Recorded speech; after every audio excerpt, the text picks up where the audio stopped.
အားလုံးပဲမင်္ဂလာပါအပတ်စဉ်တောက်ကြနေတိုင်းတင်ဆက်ပေးနေကြဖြစ်တဲ့ Late Night Teachers Podcast ကနေပြီးတော့ပြန်လည်ကြိုဆိုလိုက်ပါတယ်ခင်ဗျာဒီနေ့မှာတော့ကျွန်တော်နဲ့အတူ IELTS TOEFL um Duolingo ပေါ့နော်အစရှိတဲ့ test များစွာကိုပေါ့နော်ကိုယ်တိုင်လည်းဖြေထားပြီးတဲ့အပြင် high achiever လည်းဖြစ်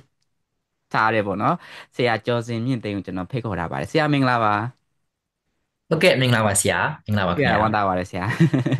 ဟုတ်ကဲ့တွေ့ရတာဝမ်းသာပါတယ်ဆရာအဲကျွန်တော်နဲ့ဆရာနဲ့ကတော့ပေါ့နော်စကားရည်လည်းအရှိမကျွန်တော်တို့မိတ်ဆက်ပြီးသွားပြီတယောက်ကြောင်းတယောက်လည်းအများကြီးတည်ထားတယ်ပေါ့နော်ဆိုတော့ဒီမှာဆရာဒီက audience တွေကိုလည်းပေါ့နော်ဆရာမိတ်ဆက်ပေးပါဦးခင်ဗျဆရာဘာတွေလုပ်ဖြစ်လဲဆရာဘာတွေလုပ်တယ်ပေါ့နော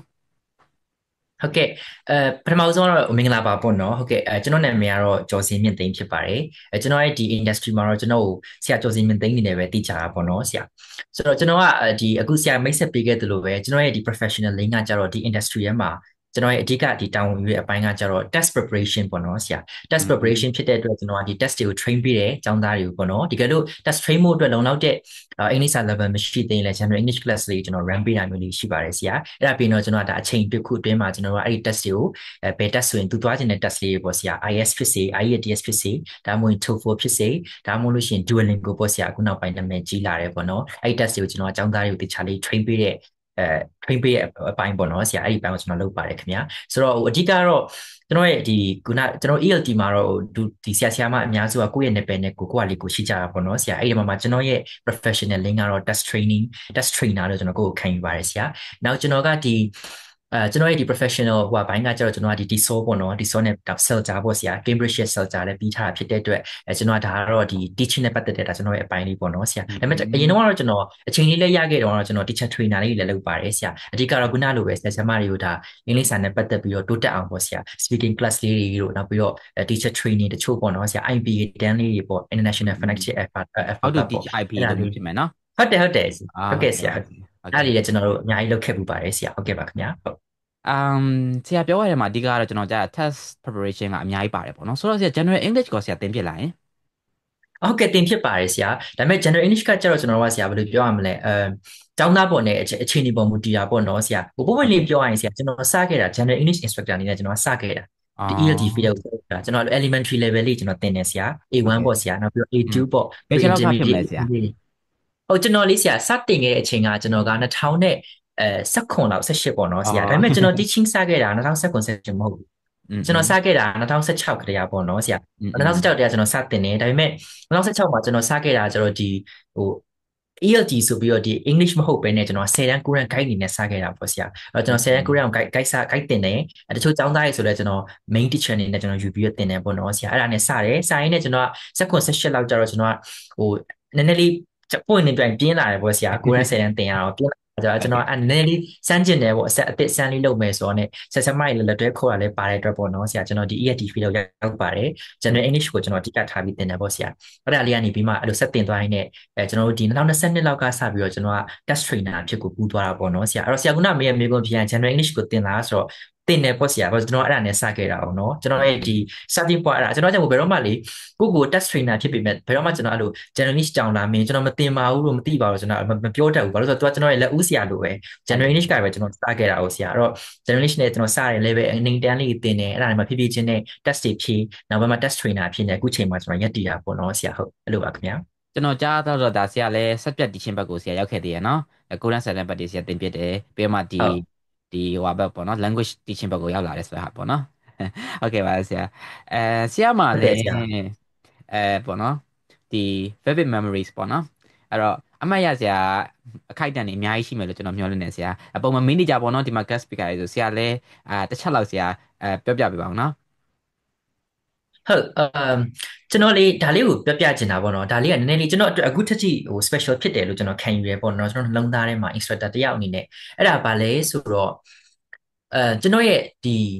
10ရန်9ရန်လောက်တဲ့အချိန်မှာဂိုင်းလောက်တဲ့အချိန်မှာကျွန်တော်ဝင်ငွေလေးလည်းမစိုးဘူးဆရာอืม10ရန်9ရန်ဂိုင်းဆိုကိုကွယ်ကကျွန်တော်ကဆရာကျွန်တော်က10ရန်ကိုဟိုဒါကတော့ ဘယ်လိုပြောရမလဲကျွန်တော်ဘာလို့ guide တင်ခဲ့လဲဆိုတာနဲ့ပတ်သက်တာလေးကျွန်တော်ပြပြချင်တာပေါ့နော်ဆရာဘာသဘောမှတော့မပါပါဘူးကျွန်တော်လည်း10တန်းကိုလည်းကျွန်တော်ဘာသာဆိုဂုဏ်မှုနဲ့အောင်တာဆရာနောက်အင်္ဂလိပ်စာကိုလည်းကျွန်တော်85မှတ်ထိရတော့မိဘတွေကကြိုက်တယ်ဆရာတဲ့ပြောတာအဲ့တော့မိဘတွေကကြိုက်တော့ကျွန်တော် guide ငားတာပေါ့ဆရာအင်္ဂလိပ်စာလေး guide လုပ်ပေးပါပေါ့အဲ့လိုမျိုးနဲ့အဲ့တော့ကျွန်တော်အဲ့ဒီမှာနည်းနည်းဟိုဒါလူငယ်တယောက်အနေနဲ့ကျွန်တော်တက်ကပျော်စရာပေါ့ဆရာရဲ့ဒါစားအဲ့လိုတူလေးလည်းတက်ပေါ့ဆရာနော်အဲ့လိုနဲ့ပြီးအသက်ထော်ပဲပေါ့ဟုတ်တယ်ဆရာအဲ့လိုမျိုးလေးပေါ့ဒါပေမဲ့အဲ့လိုဖြစ်နေတဲ့အချိန်မှာကျွန်တော်ခုနပြောလို့ကျွန်တော်ကဒီဘက်ကိုဒီ general English ဘက်ပေါ်ဆရာရဲ့နော် EAT ဘက်ကိုခုန်ကူးလိုက်တဲ့အချိန်မှာ subject ကနေ language ကိုခုန်လိုက်တဲ့အချိန်မှာပထမဆုံးဖြစ်တဲ့ challenge ကကျွန်တော်ကအစအနေပြန်စတာပဲဘာလို့ဆိုတော့ကျွန်တော်သင်ခဲ့တဲ့ဒီ subject ကsubject ပဲဖြစ်ပြီးတော့ပေါ့နော်ဒီဘက်က language မှာကျွန်တော်မှာ certificate တစ်ခုမှမရှိဘူးဆရာကျွန်တော်မှာ DKT လည်းမရှိဘူး for example TESOL လည်းမရှိဘူးအဲ့ဒီအချိန်မှာဟုတ်ဆရာအဲ့ဒီမှာဆရာကိုဆရာရောလေအစအနေပြန်စပြီးတော့ငါပြန်သင်ယူရမယ်ဆိုတော့ခံယူချက်မျိုးဆရာလက်ခံလာအဲ့တုန်းကလေလက်ခံနေဆရာဟုတ်ကျွန်တော်ကတော့ဘယ်ကနေစဘယ်ချိန်မဆိုပေါ့နော်ဆက်ရေးကြည့်ရကိုလဲဝါသနာပါတယ်ဆိုကျွန်တော်စရမယ်ကျွန်တော်လက်ခံတယ်လို့စလဲစရဲတယ်ပေါ့နော်စလဲစနိုင်တယ်ကျွန်တော်ကအဲ့ဘယ်လောက်တော့ကျွန်တော်ရဲလဲဆိုတော့ကျွန်တော်က language ချပြလုပ်မယ်လို့ယူရတဲ့အချိန်မှာကျွန်တော်ဒီဘက်က subject teaching ကိုလွတ်လိုက်တာပေါ့ဆရာလွတ်လိုက်တယ်ဆိုတော့ကျွန်တော်မတင်တော့တဲ့ဒီဖြစ်သွားတာပေါ့နော်အဲ့မှာခုနဆရာမေးရဲ့ vivid memory ဆိုအဲ့မှာလာတာပေါ့လေဘယ်လိုလာလဲဆိုတော့ကျွန်တော်အကြောင်းတစ်ကြောင်းကစပြီးတော့ဒီလက်ခံတယ်ပေါ့ဆရာကျွန်တော် interview လေးဖြေရတယ်ပေါ့ဆရာရေနော်အတုံး interview လေးတို့သင်ပြteaching demo လေးတွေပေါ့ဆရာထုံးစံမှာပဲကျွန်တော်ဒီ industry မှာအဲ့ဒါလေးလုပ်ပြရပြီးတော့ကျွန်တော်ရွေးဆရာဒါလို့ရပါပြီပေါ့ဆရာအဲ့အချိန်မှာကျွန်တော်ရဲ့တနာရီဝင်ဟာလေးဆရာဒါကျွန်တော်အဲ့ဒါကိုခုထိလေကျွန်တော်ចောင်းသားတွေလည်းပြောပြတယ်လို့ကိုယ့်ရဲ့နောက်ကနေကျွန်တော်အမြဲလာမိကြတယ်ပေါ့နော်exam trainer ဖြစ်ချင်တယ်ဘာလုပ်မလဲအဲ့မှာကျွန်တော်ပြောတာပေါ့ကျွန်တော်ရဲ့တနာရီဝင်က1500ဆရာတနာရီလုံးစတင်ကျွန်တော်1500အဲ့ခစ်ကပေါ့ဆရာဒါပေမဲ့ကျွန်တော်အဲ့လိုပျော်တယ်ဘာလို့ပျော်လဲဆိုတော့နံပါတ်1ကကျွန်တော်ကပထမဆုံးစလုပ်တဲ့အလုပ်မှာရတဲ့ဝင်ငွေဖြစ်မယ်နော်ဟုတ်တယ်ကျွန်တော်မုန်းဆရာပေါ့စိတ်ချက်မှုပဲနဲ့ language မှာနေနေ language ပေါ့မှာဆရာစပြီးတော့ဝင်နေတာဒါပေမဲ့ဆရာဟိုကလေဆရာ main teacher နဲ့စဝင်တာလားဒီ assistant အနေနဲ့စဝင်ဖြစ်သေးလား main teacher နဲ့စဝင်ခဲ့ရတယ်ဆရာဒီတော့တော်တော်ကောင်းတယ်ဟုတ်ဆရာကျွန်တော်ရဲ့ရေချုံကျွန်တော်တို့ကြိုက်တယ်ပေါ့ကျောင်းအဲ့ကျောင်းနေရလေအဲကျောင်းတချို့နှစ်ကျောင်းသုံးကျောင်းပေါ့ဆရာရဲ့ beginner ကျောင်းလေးတွေပေါ့အဲ့ကျောင်းကျွန်တော်ကြိုက်တော့သူတို့1500နဲ့ offer တော့တနားရီကျွန်တော်တနားရီလုံးစတင်တယ်ဟိုနည်းနည်းမြင်တာအောင်ပြောရရင်ဒီကလက်ဖက်တစ်ခက်ကို600 500ခစ်ပေါ့ဆရာအခုခစ်လို့မဟုတ်သေးဘူးပေါ့တောက်လို့ရဆရာတောက်ကနီးပါဟုတ်တယ်ကျွန်တော်3ခွက်လောက်တောက်လို့ရတယ်ပေါ့ဆရာရဲ့အဲတနားရီကျွန်တော်လည်းမှတ်တာ3ခွက်လောက်တောက်လို့ရတယ်ပေါ့1500ပေါ့အဲ့လိုမျိုးနဲ့တင်ရင်နဲ့ဒီအဲ့ဒါလေးကနံပါတ်1 vivid memory ပဲကျွန်တော်အခုချိန်မှာဆိုရင်အဲ့ဒါကိုပြန်စဉ်းစားမိလိုက်လို့ရှိရင်ငါတော်တော်လေးရှောက်ခဲ့ပါလားပေါ့ဒီချိန်မှာကျွန်တော်တွေးမိရပေါ့နော်အဲ့ချိန်မှာဆရာရဲ့ဒါပေမဲ့ကျွန်တော်ကျောင်းတွေကိုအရင်ကျေးဇူးတင်တယ်ဘာလို့ဆိုတော့subject teaching only knowledge ကိုသူတို့ဆရာတယောက်အနေနဲ့ခေါ်ဖို့ဆိုတာကျောင်းတွေမှာ risk လည်းအရင်များပါတယ်ဆရာဘာလို့ဆိုတော့သူတို့ကျောင်းအဲ့ချိန်ဆရာမှာဘာမှလက်ထောက်လက်ကင်ပြတရားဘာမှမရှိသေးဘူးဟုတ်တယ်ဆရာကျွန်တော်မှာအင်္ဂလိပ်စာလေးကောင်းတယ်ဆိုတာလေကျွန်တော်မှာဘာမှမရှိဘူးဆရာအဲ့တော့ကျောင်းတွေရမယ်ကျွန်တော်ကျောင်းတွေကအရင်ကမှလူလူလားနဲ့လက်ခံပေးခဲ့တယ်သူတို့ CV အောင်ကျွန်တော်မကြည့်ဘဲနဲ့ကျွန်တော်ရဲ့ဒီခုနပြောလို့10တန်းအမှတ်လေးကိုကြည့်ပေးရတယ်ကိုလာဆရာတင်ကြည့်ပါအဲ့လိုမျိုးအများကြီးကျွန်တော်ခေါ်ပေးကြတယ်ကျွန်တော်ခုကြည့်ဟုတ်တယ်ဆရာသူတို့ကျွန်တော်အကောင့်ထဲမှာအဲ့ဒီ founder တွေလည်းရှိပါသေးရဲ့ဆရာသူတို့လည်းကျွန်တော်အများကြီးပြောရပေါ့နော်ဆရာတို့ခေါ်လို့ပါဆက်ခေါ်လို့ပါဘယ်လောက်ပဲရတာမရတဲ့ဆရာရဲ့ဒါ vivid memory နဲ့ပြောရမယ်ဆိုရင်တော့ဒါကျွန်တော်အတွက်ဘယ်လိုပြောရမလဲပတ်စံကောင်နဲကောင်းနဲပေမဲ့အတွေ့အကြုံတွေခုနလိုပေါ့ဆရာကျောင်းတွေအားလုံးကကျွန်တော်ဘာမှမရှိပေမဲ့လာတင်ကြည့်ဒီတန်းကိုကင်ကြည့်ဆရာအဲ့လိုမျိုးကျွန်တော်အခွင့်အရေးအများကြီးပေးခဲ့တာပေါ့ဆရာအဲ့ဒါလေးတစ်ခုရယ်နောက်တစ်ခုကတော့ဆရာဒါလေးတော့ဟာတာလေးပေါ့နော်ကျွန်တော်ရဲ့ CV ဖုန်းလေးကိုကျွန်တော်ကင်နေဆရာစာရွက်လေးတွေ့ရပေါ့ဆရာကင်ပြီးတော့ကျွန်တော်ရန်ကုန်ကနာမည်ကြီးတဲ့အကြောင်းတချို့ကျွန်တော်တကားဘက်ကိုတွားရက်ပါတယ်အဲ့ခက်ကပေါ့ဆရာကျွန်တော်ရန်ကုန်လည်းရောက်နေပြီဆိုတော့ဟိုပေါ့အမတို့စီမှာကိုတို့စီမှာ reception မှာပေါ့ဟို CRI များခေါ်ဖို့ရှိလားစသည်အားဖြင့်ကျွန်တော်3-4ကျောင်းလောက်တွားခဲ့ဥပါတယ်ဆရာဒါပေမဲ့ကံမဲဆိုးရလာဖို့အဲ့ခက်တုန်းကတော့ဒါကျွန်တော်ရဲ့အရေးချင်တယ်မပြည့်သေးရဖြစ်တဲ့အတွက်ကျွန်တော်ကျောင်းမှမရခဲ့ပါဘူးအခုနလိုလို့ရအကြောင်းတွေကလွဲလို့ပေါ့ဆရာအဲ့တော့အဲ့ဒီတော့ပြန်စဉ်းစားကြည့်ရင်ရည်စရာပေါ့အခုချိန်မှာတော့ကျွန်တော်ကျောင်းနေအများကြီးတကယ် academic lead ဆို position နေနဲ့မှာကျွန်တော် offer လုပ်ကြပါတယ်ဆရာဟိုငွေတောင်မှဆရာမြန်မာငွေနဲ့မဟုတ်ဘဲနဲ့တချို့ဆိုဒေါ်လာတချို့ဆိုဘတ်တင်နဲ့ offer လုပ်တာရှိပါတယ်ဒါပေမဲ့ကျွန်တော်ဒီလိုအချိန်နဲ့ပြန်စဉ်းစားကြည့်ရင်တော့ဟိုငါတော်တော်လေးကြိုးစားခဲ့ပါလားလို့တွေးမိတာပေါ့နော်ဆရာဒါကျွန်တော်ခန်းစားခဲ့ရတဲ့ vivid memory ပါဆရာဟုတ်ကျွန်တော်နှစ်ခုကြားရတယ်ပေါ့နော်ပထမတစ်ခုကတော့ဆရာဘာလဲဆိုရင်ဆရာခုနပြောလို့ပေါ့နော်ဒီတနား1500ဆိုတဲ့ကိစ္စပေါ့နော်ကျွန်တော်တော့မမရဆရာကျွန်တော်ကကျတော့ဒီ101စဆရာကျွန်တော် phonics တွေစတင်ပြတယ်အတန်အတွက်ပဲပေါ့နော် clearly တွေကျွန်တော်စတင်ပြတယ်ဟိုဒါပွင့်လို့ပြောမယ်ဆိုဆရာကျွန်တော်ကကျတော့ဒီ ELT fee ကမဟုတ်ဘူးပေါ့နော်ဆရာဒီ engineering fee ကနေပြီးတော့ဒါအကြောင်းစမတက်ဖြစ်ပဲနေပေါ့နော်ကျွန်တော်ရောက်လာပြီးတော့ဘာမှလည်းလုပ်ဆရာမရှိဘူးပေါ့နော်ဟိုပညာရေးလေးလည်းစိတ်ဝင်စားတယ်ဆိုတော့ဒီ volunteer လုပ်ရင်းနဲ့မှအဲ့ဒါသင်ပြရင်းနဲ့မှကျွန်တော်ကအဲ့တုန်းက2000လားမသိဘူးဆရာဒါပေမဲ့ဟိုဆရာကြောက် class ပေါ့နော်ကျွန်တော်ကကျတော့101ဆိုတော့အဲ့လိုမျိုးပေါ့နော်အဲ့လိုလိုက်ပြီးတော့ဟိုကျွန်တော်မှတ်မရတော့ဆရာတစ်နှစ်လောက်ကိုကျွန်တော်တော်တော်လေးကိုလေစိတ်ရောလူရောကျွန်တော်ပင်ပန်းတာပေါ့နော်အဓိကဆရာဘာလဲဆိုရင်ဟိုကိုကလေဟိုပေးကျင်တော့မှပေးနည်းကိုမသိတော့ပေါ့နော်အရန်စိတ်ဖိစီးရတယ်ဆရာအဲ့တော့ဟိုတီချာချုံငယ်တို့အရန်ဟိုကျွန်တော် အတွက်ပေါ့နော်ဒါချေချွန်ငယ်တို့ကအရန်ကျေးဇူးရှိရယ်TKT ကျွန်တော် TKT မတိုင်ခင်မှာကျွန်တော်အသက်ဖြစ်သေးရရန်လာတဲ့အစတန်လေးပေါ့နော်ပြီးတော့စာအုပ်တွေဖတ်ဖြစ်တယ်ဒီတစ်နှစ်ကျော်လောက်မှစပြီးတော့နည်းနည်းလေးပေါ့နော်အဆင်ပြေလာတဲ့ခါမှာဒီကိုယ့်ဘာကိုယ်ပဲတင်တန်းကြီးလေးစုရဲ TKT တက်တယ်ပေါ့နော်အခုလောလောဆယ်တော့လျှောက်တင်နေရပဲပေါ့နော်ဟုတ်ကဲ့ပါဆရာနောက်တစ်ခုက rejection ဆရာကြားတော့ဆရာ I don't care ပေါ့နော်အဲ့စိတ်တက်ကြီးကအပြည့်အဝမြင်ရတယ်ဆရာအဲ့တော့နည်းနည်းလေးတော့တွန်းဆုံတဲ့စိတ်ဆရာမှာအဲ့လိုလူငယ်လည်းဖြစ်တာပေါ့နော်ပြီးတော့ကိုကလည်းကိုယ့်ရဲ့ဒီ academic background ကြည့်မယ်ဆိုလဲပေါ့နော်ဆရာဟိုဒီအမှတ်တစ်ခုနဲ့ဆိုဆရာအနေနဲ့ပေါ့နော်ဟိုဟိုပြောမယ်ဆိုရင်เนาะအဲ့လိုကိုယ့်ကိုနေလို့ရတဲ့ပုံစံမျိုးလည်းရှိမှာလေเนาะဒါပေမဲ့ဆရာအဲ့လိုမျိုး rejection ကိုဆရာနည်းနည်းလေးမှမတုံ့လို့ခဲ့ဘူးဆိုတဲ့သဘောလားဆရာဟုတ်တယ်ဒါပေမဲ့ကျွန်တော်လေးစိတ်တော့ဆင်းရဲခဲ့တာပေါ့နော်ဒါတော့ဝန်ခံရမှာပေါ့ဆရာအဲ့လိုမျိုးကျွန်တော်သွားဒါပေမဲ့ကျွန်တော်ခုနကကျွန်တော်ပြောသလိုပေါ့ကျွန်တော်သွားပြီးတော့မတက်လေးရက်တဲ့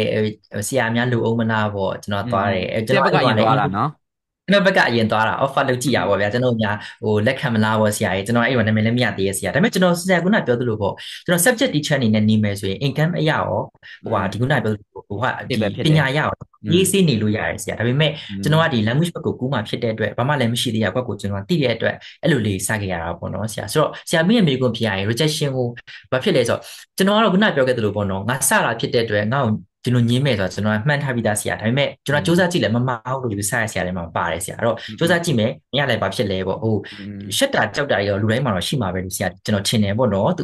ူဘာဖြစ်သူကြိုက်မှမသိမကြိုက်မှမသိကိုကစီဖောင်းသွားကင်သွားပြောအဲ့လိုမျိုးပေါ့ဆရာဒါပေမဲ့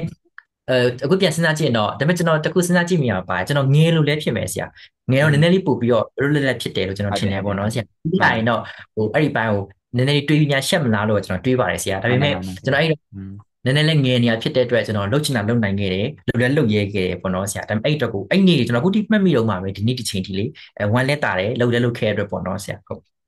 ်ဆရာဟိုနည်းနည်းလေးကျွန်တော်တို့အသက်ဆိုတာထက်ပေါ့နော်ဒီအရွယ်တစ်ခုဆိုရင်တော့ကျွန်တော်တို့အဲ့ဟာလေးကအများဟိုအတိုင်းအတာတစ်ခုတည်းရောက်သွားတာပဲပေါ့နော်အဲ့တော့ငယ်တုန်းမှာဖြစ်ကျွန်တော်လည်းဒါတချို့ဟာရဆိုဆရာရဲ့ဒါမနစ်ကနေဒီနေ့တော့မှပဲတိတ်ကမတူကျင်တော့ဘူးပေါ့ဟုတ်နော်တယ်ဆရာအဲ့လိုဟုတ်ပါတယ်ခင်ဗျာအရင်တော့ဆိုရင်ဒါလှုပ်ချင်တာလုပ်မယ်ပေါ့နော်တိတ်ပြီးတွေးလို့ချင်းမရှိဘူးအခုကျတော့တစ်နေ့ပေါ့နော်ဟာဒါဖြစ်ပါအောင်မလားဟိုဟာဖြစ်ပါအောင်မလားဆိုတဲ့အတွေးလေးတော့ပေါ်တယ်ပေါ့နော်ဟုတ်တယ်ဆရာအသက်လေးနည်းနည်းကြီးလာတော့အများကြီးတွေးရတာပေါ့ဆရာရဲ့အဲ့လိုမျိုးပေါ့အခုချိန်ကျွန်တော်အဲ့လိုလုပ်မလားဆိုရင်နည်းနည်းကျွန်တော်စဉ်းစားမှာပေါ့အဲ့တော့ကလေးလည်းဖြစ်တယ်လူငယ်လည်းဖြစ်တော့ချကွာပေါ့ဖတ်အဲ့လိုနည်းနကွာည်းလုပ်ခဲ့ဆရာဟုတ်အဲ့လိုပါပဲဟုတ်ကဲ့ပါဆိုတော့ကျွန်တော်နဲ့ဆရာနဲ့ကျွန်တော်စပြီးရပေါ့နော်ဆရာကိုတတိထားမိတာကတော့ဒီဆရာရဲ့ result ပေါ့နော်ဒါကတော့ဒါပြောရမှာပေါ့နော်ဆရာဒီတကယ်ကိုပေါ့နော်ဆရာရဲ့ဒါတစ်ခုတည်းမှမဟုတ်ဘူးဆရာ task ပေါင်းလို့ဆရာဖြေပြီးတော့ရလာတဲ့ဒီ result တွေနဲ့ဆရာဗီဒီယိုလေးလည်းဆရာသင်ပေးရဲပြီးအများကြီးလည်းဒီဆရာ sharing တွေလုပ်ပေးရပေါ့နော်ဒါလက်တော်မှာဆိုဆရာဒီ free class လာမလို့ဆရာဖွင့်နေရတယ်ကျွန်တော်တွေ့ရပေါ့နော်အဲ့တော့ကျွန်တော်ကတော့ဆရာကိုပြေးမြင်တာတော့ဒီခေါင်းစဉ်ပဲပေါ့နော်အဲ့တော့ကျွန်တော်ထင်တယ်မမအောင်ဆိုရင်တော့ဒီဘက်နောက်ပိုင်းခေတ်မှာလေးဆရာ CPT ထက်ဆိုင် language proficiency ကကျွန်တော်တို့ ELT field မှာပို့ပြီးတော့လိုအပ်တဲ့ကဏ္ဍတစ်ခုဖြစ်နေမယ်လို့ကျွန်တော်မြင်နေပေါ့နော်ဆိုတော့ဆရာ English proficiency ဆိုတဲ့ကိစ္စရပ်ကိုပေါ့နော်ဆရာအနေနဲ့ဘယ်လိုမျိုးမြင်လဲလက်ခံတာလဲပေါ့နော်ဟုတ်ဆက်ကျွန်တော်ကလေကျွန်တော်ရှေ့မှာလည်း webinar တချို့တက်ခဲ့ဘူးတာပေါ့နော်ဆရာအဲ့ဒီမှာလည်းကျွန်တော်ကဘာပြောလဲဆိုတော့ကျွန်တော်ဆက်ဆံမတယောက်ကွာနာမည်လေးလည်းရကျင်တယ်ပေါ့ဆရာနော် industry မှာရက်လက်ရက်တည်ကျင်နေဆိုရင်ကျွန်တော်အရေးကြီးတဲ့အချက်ကဆရာကျွန်တော်ကအမြဲပြောတာဒါကျွန်တော်ရဲ့ personal ဒါ perspective ပေါ့နော်တယောက်တည်းရဲ့အမြင်ကျွန်တော်က trigger လေးတစ်ခုကိုကျွန်တော်မြင်အောင်ခိုင်းတယ်ပေါ့နော်ဆရာ trigger လေးတစ်ခုလိုပဲကျွန်တော်ကစဉ်းစားရတယ်တောင်းလေး3000လို့ပေါ့နော်ဆရာအဲ့3000လို့ stable ဖြစ်မှနာမည်တစ်ခုရတယ်လို့ကျွန်တော်ကအမြဲပြောလေးရှိတယ်ပေါ့နော်တနောက်တက်မဲ့အငယ်လေးတွေရောကျွန်တော်လာမိတဲ့ဆိုတော့ကျွန်တော်ចောင်းသားရဲ့မှာလည်းဆက်ဆရာရဲ့မှာအများကြီးဖြစ်သွားကြတော့လေးဆရာဆိုတော့ name 1ကတော့အဲ့3000နဲ့မှာ name 1က language proficiency ပဲဆရာအဲ့တော့ကျွန်တော်ကလေဘာလို့နံပါတ်1အနေနဲ့ကျွန်တော်ထားလဲဆိုတော့ဘယ်လိုမျိုးကျွန်တော်ယူဆလဲဆိုတော့ကျွန်တော်တို့ test trainer တွေเนาะဆရာကျွန်တော်က test trainer တွေဖြစ်တဲ့အတွက်ကျွန်တော်တို့ကအင်္ဂလိပ်စာကိုtest တစ်ခုအနေနဲ့စစ်တဲ့ခါကျတော့ကျွန်တော်တို့ကဒါကြိုက်သည်ဖြစ်စေမကြိုက်သည်ဖြစ်စေဖြေလို့ဖြေရမှာပေါ့အကြောင်းသားเนาะဆရာနိုင်ငံခြားအကြောင်းသားကိုဖြစ်ဖြစ်ပါဖြစ်ဖြစ်တို့ဖြေရတော့မှာပေါ့အဲ့ဒီခါမှာ test ကအရေးကြီးလာတယ်အဲ့တော့ဆရာတွေကိုယ်တိုင်က language ကိုကောင်းနေတဲ့အခါမှာကျွန်တော်ကအကြောင်းသားတွေကိုအမြင့်ဆုံးဒီ sweat တင်ပေးနိုင်တာပေါ့เนาะဆရာပြောချင်တာဒီလိုပါဆရာကျွန်တော်တို့ကိုယ်တိုင်ကညစ်နေရဆိုရင်ចောင်းသားတွေကိုကျွန်တော်ဆွဲခေါ်တာအရန်လွယ်တယ်သူတို့ကိုယ်တိုင်လည်းပြန်နိုင်တာပေါ့နော်ဆရာအခုနောက်ပိုင်းဆိုကလေးတွေကပို့တော်လာပါတယ်ဆရာဆိုလည်းသိမှာပါပေါ့နော်ဆိုတော့ចောင်းသားတွေကပို့တော်လာတဲ့အတွက်ကျွန်တော်ကပို့ပြီးတော့အစင်စင်မပြတ်ကြိုးစားရတာပေါ့ဆရာအဲ့တော့နံပါတ်1က language proficiency ပဲပေါ့နော်ဒါလေးကောင်းလာတဲ့အခါမှာចောင်းသားတွေကိုကျွန်တော်ကဆွဲခေါ်နိုင်တယ်ចောင်းသား approach ပေါင်းစုံသင်နိုင်တယ်ဥပမာ essay ဆိုရင်တော့ essay တစ်မျိုးတည်းမဟုတ်ဘဲနဲ့argumentative လာပေါ့ဆရာ for example descriptive လာစသည်အားဖြင့်ကျွန်တော်တို့ test တွေကို train ထားတဲ့ဆရာရဒါတွေကိုနားလည်တာပေါ့နော်ဆရာဒါမျိုးလေးတွေပေါ့ကျွန်တော်ကចောင်းသားတွေကိုသင်နိုင်တယ်ပေါ့နံပါတ်2ကတော့ teaching နဲ့ပတ်သက်တဲ့ certificate တွေ course တွေ training တွေပေါ့ဆရာကပြောခဲ့သလို TKT တို့ပေါ့ဆရာအခုကျွန်တော်တို့သွားတဲ့ SETA တို့လို့ပေါ့ဆရာ Delta တို့ထိဆရာတို့မှာရှိတာပေါ့ဆရာဒါမျိုးလေးကျွန်တော်တို့ training ရပါတယ်ဒါကျွန်တော်အဲ့ဘက်တော့ကျွန်တော်အရင်အသေးစိတ်တော့မပြောတော့ဘူးပေါ့နော်ဆရာနံပါတ်3ကတော့ဆရာစိတ်ပေါ့နော်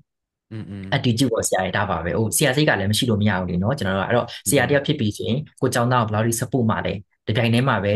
ဒီဆရာတယောက်ဖြစ်တဲ့အတွက်ကြောင့်မလို့ဒီလောက်အဆင့်ထိကျွန်တော်ကဆရာတယောက်ရဲ့စိတ်ထဲမှာအဓိကတော့ဆရာကခုနပြောမလဲဒီတာဝန်ယူနိုင်စိတ်နောက်တစ်ခါခုနပြောသလို knowledge ကို share ပေးနိုင်စိတ်ဒါတွေအားလုံးပေါ့နော်ဆရာဆိုတော့ဒီနှစ်ခုတော့ထားလိုက်ပါအောင်ကျွန်တော်ခုနပြောသလိုဟို certificate တွေပါ training တွေဒီဆရာဖြစ်တဲ့စိတ်ခဏထားလိုက်အောင်ပေါ့နော်ခုနဆရာမေးတဲ့ name 1က language proficiency ပဲဆရာကျွန်တော်တို့အဲ့ဒါကိုဗမာတောင်သိနိုင်လဲဆိုတော့ဥပမာပြင်ကျွန်တော် TKT ပေါ့ဒါဆရာကပြောခဲ့သလိုပဲ TKT မှာဆိုရင်ကျွန်တော်တို့ကဘယ်လိုပြောကြလဲဆိုရင်ဆက်ဆံမတယောက်ကို B1 လောက်တော့ရအောင် train ပါအောင်အဲ့လိုပြောကြတယ်ပေါ့ B1 လောက်ရမှ TKT ကို train ပါကျွန်တော်အဲ့လိုပြောကြပါတယ်အဲ့လိုပဲဆက်ဆံမတယောက်ကိုကျွန်တော်က C1 လောက်ရအောင် train ပါအောင် C1 လောက်ရမှကျွန်တော် SETA ကို train ပါအဲ့လိုပြောကြပါတယ်ဆရာတချို့ဟိုဒီ SETA training center တွေဆိုကြောင်းဆရာဆရာမတွေကို C1 မရရင်လက်ခံလိမ့်မရှိပါဘူးဆရာဆိုတော့အဲ့ဒါမျိုးကျွန်တော်ဒီမှာပြောချင်တာဘယ်လိုမျိုးလဲဆိုတော့ဟိုအဲ့ဒါလေးသိထားရဲဆိုတဲ့အတွက်ကြောင့်ကြောက်ဆက်ဆံမတယောက်က language မြင့်လာတဲ့အခါမှာခုနပြောသလိုမျိုးဟိုကိုကလည်း B1 လောက်ရှိနေဆိုရင်ဒီ TKT join တာခုတော့ပို့လွယ်တာပေါ့ဆရာဒါမျိုးလေးတွေပေါ့ကျွန်တော်အဲ့တော့ဒီဟာကိုလုပ်ဖို့အတွက်ကသူ့မှာ level တစ်ခုထိလိုအပ်တဲ့ knowledge လိုအပ်တဲ့ English knowledge ပေါ့နော်ဆရာရှိနေတာကိုကျွန်တော်ကတော့အားပေးတယ်ဟိုဆရာဆရာမတယောက်ကအမြဲတမ်းသင်ယူနေရမယ်လို့ကျွန်တော်ယုံကြည်တယ်ဒီပြိုင်ထဲမှာပဲခုနဆရာမေးရမေးခွန်းတိုင်းပဲဟိုဒါ language proficiency ကအရေးကြီးကိုကြည့်တယ်အမြဲလည်းဖြည့်နေရမယ်လို့ကျွန်တော်ထင်တယ်ပေါ့နော်ဆရာဒါရသွားမယ်ဆိုရင် channel လေးတွေကကျွန်တော်တို့ဟို training လည်းကောင်းတယ်ကိုယ့်ရဲ့ mentor ရှိမှရှိတယ်ဆိုရင်ကျွန်တော်တို့ဒါမြန်မာနိုင်ငံမှာဆိုလဲဆက်ဆံမတွေအများကြီးရှိပါတယ်နာမည်ကြီးတဲ့ trainer ဆက်ဆံမတွေပေါ့နော်ဒါမျိုးလေးရကျွန်တော် train သွားမယ်ဆိုရင်တော့ပို့ပြီးတော့ကိုယ့်ရဲ့ကျောင်းသားတွေကို reset ကောင်းကောင်းလေးရအောင်ယူပေးနိုင်မယ်လို့ထင်ပါတယ်ဆရာဟုတ်ဆိုတော့ကျွန်တော်ပြန်ပြီးတော့ပေါ့နော်အနှစ်ပြန်ပြီးတော့ဆရာပြောတာလေးကြားရတာကြတော့အနှစ်ပြန်ချုပ်လိုက်ကြည့်ရကြတော့အဓိကကျွန်တော်တို့ဒီဆရာရဲ့ဒီတဒနာအရာဆိုရင်ပေါ့နော်တရိကနေတစ်ခုရှိမယ်ဒီ language ပါမယ်ဒီ CPD ပါမယ်ပေါ့နော် professional development အပိုင်းပါမယ်ပြီးတော့ attitude ပေါ့နော်ဒီမှာမှအဓိကကတော့ဒါကျွန်တော်တို့ ਨੇ အနီးဆက်ဆုံးပေါ့နော်ဒါ novice teacher ဖြစ်ဖြစ်ဒါ renowned teacher ဖြစ်ဖြစ်ပေါ့နော်အဖြစ်မနေရတော့ဒါ language ကတော့အရေးကြီးတယ်ဟို subject matters ပေါ့နော်အခုနောက်ပိုင်းလူတိုင်းလည်းဒါအခုဟိုဒါဆရာကြီးကိုယ်တိုင်ကလည်းပေါ့နော်ဒါပြောနေပြီပေါ့နော် language ကိုရအောင်လုပ်ပါပေါ့နော်ဆရာကပြောလိုမျိုးဒီကျွန်တော်တို့ရဲ့ဒီဟိုအကုန်လုံးပဲသူတို့ကចောင်းသားတွေယူနေတာပေါ့နော်ဒါကိုလုတ်ပေးနိုင်မှဒါသူတို့ကလည်းပို့ပြီးတော့ဆရာပြောလိုမျိုးအမြင့်ပြန်နိုင်မှာเนาะအဲ့တော့ဒီ language proficiency ကိုတော့ဖြစ်မနေဘူးဒါဟိုလုတ်ကိုလုတ်တဲ့နဲ့ပေါ့နော်ဟိုဖြစ်နိုင်တော့အခုကျွန်တော်တို့ဆိုရင်တော့ဟို non profit အနေနဲ့ပေါ့နော်conversation club လေးရှိရယ်အဲ့မျိုးလေးပေါ့နော်ဖြစ်နိုင်ရင်ဒီ language ကလည်းဟိုတယောက်တည်းကျင်လာတဲ့ဆိုင်အဲ့လို community နဲ့ဟိုဟုတ်ပါတယ်ဆရာဟောတာလည်းကောင်းတယ်ပေါ့နော်အဲ့တော့ဆရာဆရာမအနေနဲ့ကျွန်တော်ရဲ့အမြင်လေးကိုပေါ့နော်ထည့်ပြောခွင့်ရှိမယ်ဆိုရင်တော့ကျွန်တော်အဲ့လိုမျိုးလေးလဲဟိုတိုက်ဝန်းလေးနဲ့ပေါ့နော်ဒီအဝန်း white ထဲမှာလည်းနေစေခြင်းနဲ့ပေါ့နော်ဟုတ်ကဲ့ပါဆရာအမှန်ပါတယ်ဆရာမ်ဆိုတော့အဲ့ဒါဆရာ everyone ပေါ့နော်လူတိုင်းအတွက်ဖြစ်မလားဘယ်လိုမျိုးတွေကချွင်းချက်ဖြစ်နိုင်မလဲပေါ့နော်တချို့နေရာကြီးကြာဆရာလေဖြည့်တချို့လူတွေကြတော့ဖြည့်ဖို့အတွက်ခွင့်ရမရတာမျိုးရှိရယ်အလုပ်မှအလုပ်ပဲပေါ့နော်အာရုံစိုက်ရတာမျိုးရှိရယ်တချို့ကြတော့လည်းငွေကြေးမတက်နိုင်တာရှိရယ်ဆရာအဲ့တော့ကျွန်တော်တို့မှာ constraints တွေအများကြီးပဲပေါ့နော်ဆရာကျွန်တော်တို့အကန့်အသတ်တွေရှိရယ်ဆိုတော့ဒါတွေနဲ့ပတ်သက်ပြီးတော့ကျွန်တော်ပြောချင်တာကကြတော့လူတိုင်းအတွက် CP ဒီ language proficiency ကဖြည့်တင်တာလားပေါ့နော်ဟုတ်ဆရာတကယ်တော့ဆရာအဲ့ဒီမေးခွန်းကိုလည်းကျွန်တော်ကတကယ်အဖြေကတော့ဘာမှမစင်စားရတဲ့ဖြေရင်တခုနဲ့ပဲဖြေပါဆိုရင်တော့ကျွန်တော်က yes လို့ပြောမှာပေါ့နော်ဆရာလူတိုင်းအတွက်လိုတာပေါ့ဒါပေမဲ့တစ်ချိန်တည်းမှာကျွန်တော်ကဘာတွေးရလဲဆိုတော့အခုပို့ဆိုတာကျွန်တော်ရဲ့မြန်မာနိုင်ငံလက်ရှိအခြေအနေမျိုးပေါ့ဆရာနော်ဒါမျိုးလေးကျွန်တော်တွေးရတဲ့အခါမှာလူတိုင်းအတွက်မဖြစ်နိုင်ဘူးဆိုတာလည်းပို့ပြီးတော့မှန်လာတာပေါ့နော်ဆရာဥပမာနံပါတ်1အနေနဲ့ဆိုရင်ကျွန်တော်တို့ကဆက်စမတယောက်ကဒါကိုဖြစ်ဖို့အတွက်ကနံပါတ်1ကသူ့စီမှာ first of all အချိန်ရှိရအောင်ပဲဆရာနော်အဲ့တော့ကျွန်တော်တို့ကဒီဟိုကျွန်တော်ဆိုလည်းဖြစ်ခဲ့ဦးရမနေ့ခွန်ကနေည7နှစ်စာတင်ရတယ်ဆရာစတိုက်တင်တယ်အရန်မောနေည7နှစ်ကျွန်တော်စာမလုပ်နိုင်တော့ကျွန်တော်80ပေါ့ဆရာเนาะအဲ့လိုမျိုးဆိုတော့ဒီမှာကျွန်တော်ဒီမှာကြီးစီချင်တာကကျတော့အချိန်မရှိရင်လည်းကျွန်တော်ကအဆင်မပြေပြန်အောင်ဆရာเนาะနံပါတ်2ကကျတော့ခုနဆရာပြောတဲ့ငွေကိုကျွန်တော်နည်းနည်းလေးထပ်ပြီးတော့ detail လေးကျွန်တော်ထောက်ပြချင်တာတခုရှိရဆရာအဲ့ဒါဘာလဲဆိုတော့လက်ရှိမှာဆရာ IELTS ဆိုလို့ရှိရင်လက်ရှိမြန်မာငွေ9သိန်းခွဲပေါက်တယ်ဆရာမြန်မာနိုင်ငံမှာပြင်ရင်ဆရာ9သိန်းခွဲပေါ့နော်တခြားနိုင်ငံမှာပြင်10သိန်းကျော်ပေါက်တယ်ဆရာဒေါ်လာစီတိုင်းပေးရမှာဖြစ်တဲ့အတွက်တို့ first ဆိုရင်မြန်မာနိုင်ငံမှာဖြစ်ဖြစ်တခြားနိုင်ငံမှာဖြစ်ဖြစ်10သိန်းကျော်ပေါက်ပါတယ်ဆရာဒီလိုပဲ Duolingo ဆိုရင်3သိန်းကျော်ပေါက်ပါတယ်ဆရာဒါဆောင်ဝဲ J only ပဲရှိပါသေးတယ်ဆရာ exam fees ပေါ့ဆရာဒါဆိုရင်အဲ့ဒီ exam fee က သင်လိုက်ရုံနဲ့လည်းမရပြအောင်ဘာစနောက်ကဆရာတင်တဲ့ trainingဒီလို training ကပဲမတက်ပဲလည်းရတယ်ဆိုပေမဲ့ပေါ့ဆရာရယ်နော်တက်တယ်ပဲပြောပါအောင်အဲ့တော့ဟုတ်တယ်အဲ့ဒီမှာတင်တဲ့ကြည့်ပိုင်းနဲ့10သိန်းနေရာကြော်ကုန်ပြီဆရာ10သိန်း12သိန်း13သိန်း14သိန်း15သိန်းအဲ့တော့ဒီမှာကျွန်တော်အဓိကပြောချင်တာကငွေဒီလည်းအရင်ရေးကြည့်လာရဲဆရာဒီမှာပေါ့နော်နံပါတ်2ပေါ့ကျွန်တော်အဲ့ဒါလေးအရင်ပြပေးမယ်အဲ့တော့နံပါတ်1ကတော့အချိန်နံပါတ်2ကတော့ငွေပေါ့ဆရာနံပါတ်3ကတော့လုံးဝကို accessible မဖြစ်တဲ့နေရာတွေမှာရောက်နေတာမျိုးပေါ့ဆရာရယ်ခုနပြောလို့ internet ကမရဘူးဆရာကျွန်တော်တို့စီမှာတချို့နေရာတွေမှာမီးမရဘူးဆရာစတိုင်မျိုးလေးဖြစ်နေတာဖြစ်တဲ့အတွက်ကျွန်တော်ကဒါကိုနားလည်ရပေါ့ဒါပေမဲ့တစ်ဖက်ကနေကျွန်တော်ပြန်ကြည့်ရင်ကြတော့ဥပမာအပြင်ကခုနပြောလို့အချိန်လိုမျိုးပေါ့ဆရာကျွန်တော်ကိုယ်တိုင်ဆိုလဲကြုံကြည့်ခဲ့ရတာမျိုးရှိတယ်ဒါပေမဲ့ဒီမှာကျွန်တော်မှန်းရမှာကျွန်တော်ဒီမှာထည့်ပြီးဆက်ဆံမအနေနဲ့စဉ်းစားရမှာ9နာရီနဲ့12နာရီကိုစတင်ပြီး3နှစ်သွားမလားအဲ့ဒီကနေပြီးတော့ဘလောက်ကို short ပြီးတော့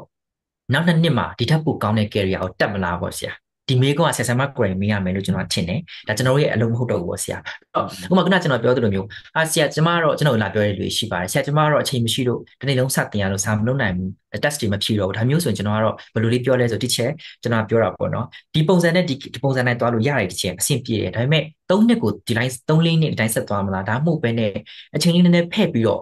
test တွေတော့ပဲဖြစ်ဘာဖြစ်ပေါ့ဆရာရဲ့စာလေးတခြားလုပ်ကြိုးစားရင်းနဲ့ပြီးတော့တစ်နှစ်လောက်နဲ့တင်ဒီချက်ပို့ပို့ကောင်းတဲ့ဒီစာကျေပါသားကြိုးစားရင်စာလေးစာဖြတ်ပြောရသေးပါတော့အဲ့လိုမျိုးပေါ့အဲ့လိုမျိုးဆိုတစ်နှစ်လောက်နဲ့ရောက်ချင်လာပေါ့အဲ့လိုမျိုးလေးကျွန်တော်ပြောရတယ်ဆရာနံပါတ်1ကအဲ့ဒီမိကွန်းလေးဒီ counter အနေနဲ့ပြန်စဉ်းစားဖို့လိုမယ်လို့ကျွန်တော်ထင်တယ်နံပါတ်2ကငွေပေါ့ဆရာနော်အချိန်ကတော့ပြီးသွားပြီငွေလည်းအဲ့လိုပဲဆရာဟာဆရာကျွန်မဒီတက်စီက10သိန်းကျော်လို့ကျွန်တော်နားလေတချို့ចောင်းသားတွေဆိုလုံးဝအရန်စုရတယ်မိဘတွေဆိုတချို့တော်တော်အဆင်မပြေဘူးကျွန်တော်ကိုယ်တိုင် test တွေဖြေရတဲ့အတွက်ကျွန်တော်ဆိုရင် test တစ်ခုဖြေဖို့အတွက်ဆိုရင်ငွေစုရတယ်ပေါ့ဆရာငါဒါလေးဖြေမယ်လို့ပြီးတန်းဖြေလို့မရငွေလေးစုရတယ်တစ်လနှစ်သုံးလပြီးမှကျွန်တော်ဖြေရတာပေါ့ဆရာအဲ့လိုမျိုးဆိုတော့သူတို့လာပြင်ကျွန်တော်နားလေတယ်ဒါပေမဲ့ဒါတော့အတွင်းစကားပေါ့ဆရာအချင်းချင်းပေါ့ဆက်ဆံမအချင်းချင်းအဲ့ဒါဘာလဲဆိုတော့ဒီချက်တကယ်လို့ဆက်ဆံမတယောက်ကကိုလည်းတကယ်ကောင်းအောင်ကြိုးစားပြီးဖြေတယ်တကယ်လည်းခုနပြောသလိုထိုက်တဲ့လောက်နောက်ကပေါ့ဆရာရဲ့ investment လုပ်ပြီးပြန်ရပါတယ်ဆရာอืပြန်มရပါတယ်ကျွန်တော်အဲ့လိုလေးပြောပြချင်တယ်ပေါ့နော်အချင်းချင်းရိပ်တာပြန်ရပါလောက်ချလိုက်ပါနော်ဟုတ်တယ်ရိပ်တာလို့ချလိုက်ပါပြန်ရပါတယ်ဘာလို့ဆိုတော့ဥမာတစ်ချက်ဆရာတယောက်ကဥမာဆရာပဲဖြစ်ဖြစ်ထင်သားပေါ့ဆရာရဲ့ဆရာတခုပေါ့နော် sorry ပါဆရာဟုတ် ကျွန်တော်တို့ yes ဖိုင်ကြရင်တော့မထင်ရဘဲနဲ့အဲ့လိုမျိုးလေ connection တွေရှိလာရှိရပေါ့နော်ဒါကျွန်တော်မှာဆိုလဲ TKD ဟိုဟာရှိရဆရာ ဟုတ် TKD အာဒီ story ရှိရပေါ့နော်ဟိုကျွန်တော်ထင်တာ TKD ကိုအဲ့လိုမျိုးပေါ့နော်အဖြေလိုက်ပြီးရင်ပေါ့နော်အရန်ကြီးအဲ့လိုပြောင်းလဲဝါမလိုက်ပါဘူးကျွန်တော်မထင်တာဒါပေမဲ့ to some extent ပေါ့နော်ဆရာတလားအဲ့တုန်းကလေဟိုမထင်ထားတဲ့နေရာတွေကနေမထင်သလိုဖြစ်လာတဲ့ဟာရှိရပေါ့နော်အဲ့တော့ဆရာပြောတဲ့ဟာကျွန်တော်ထောက်ခံတယ်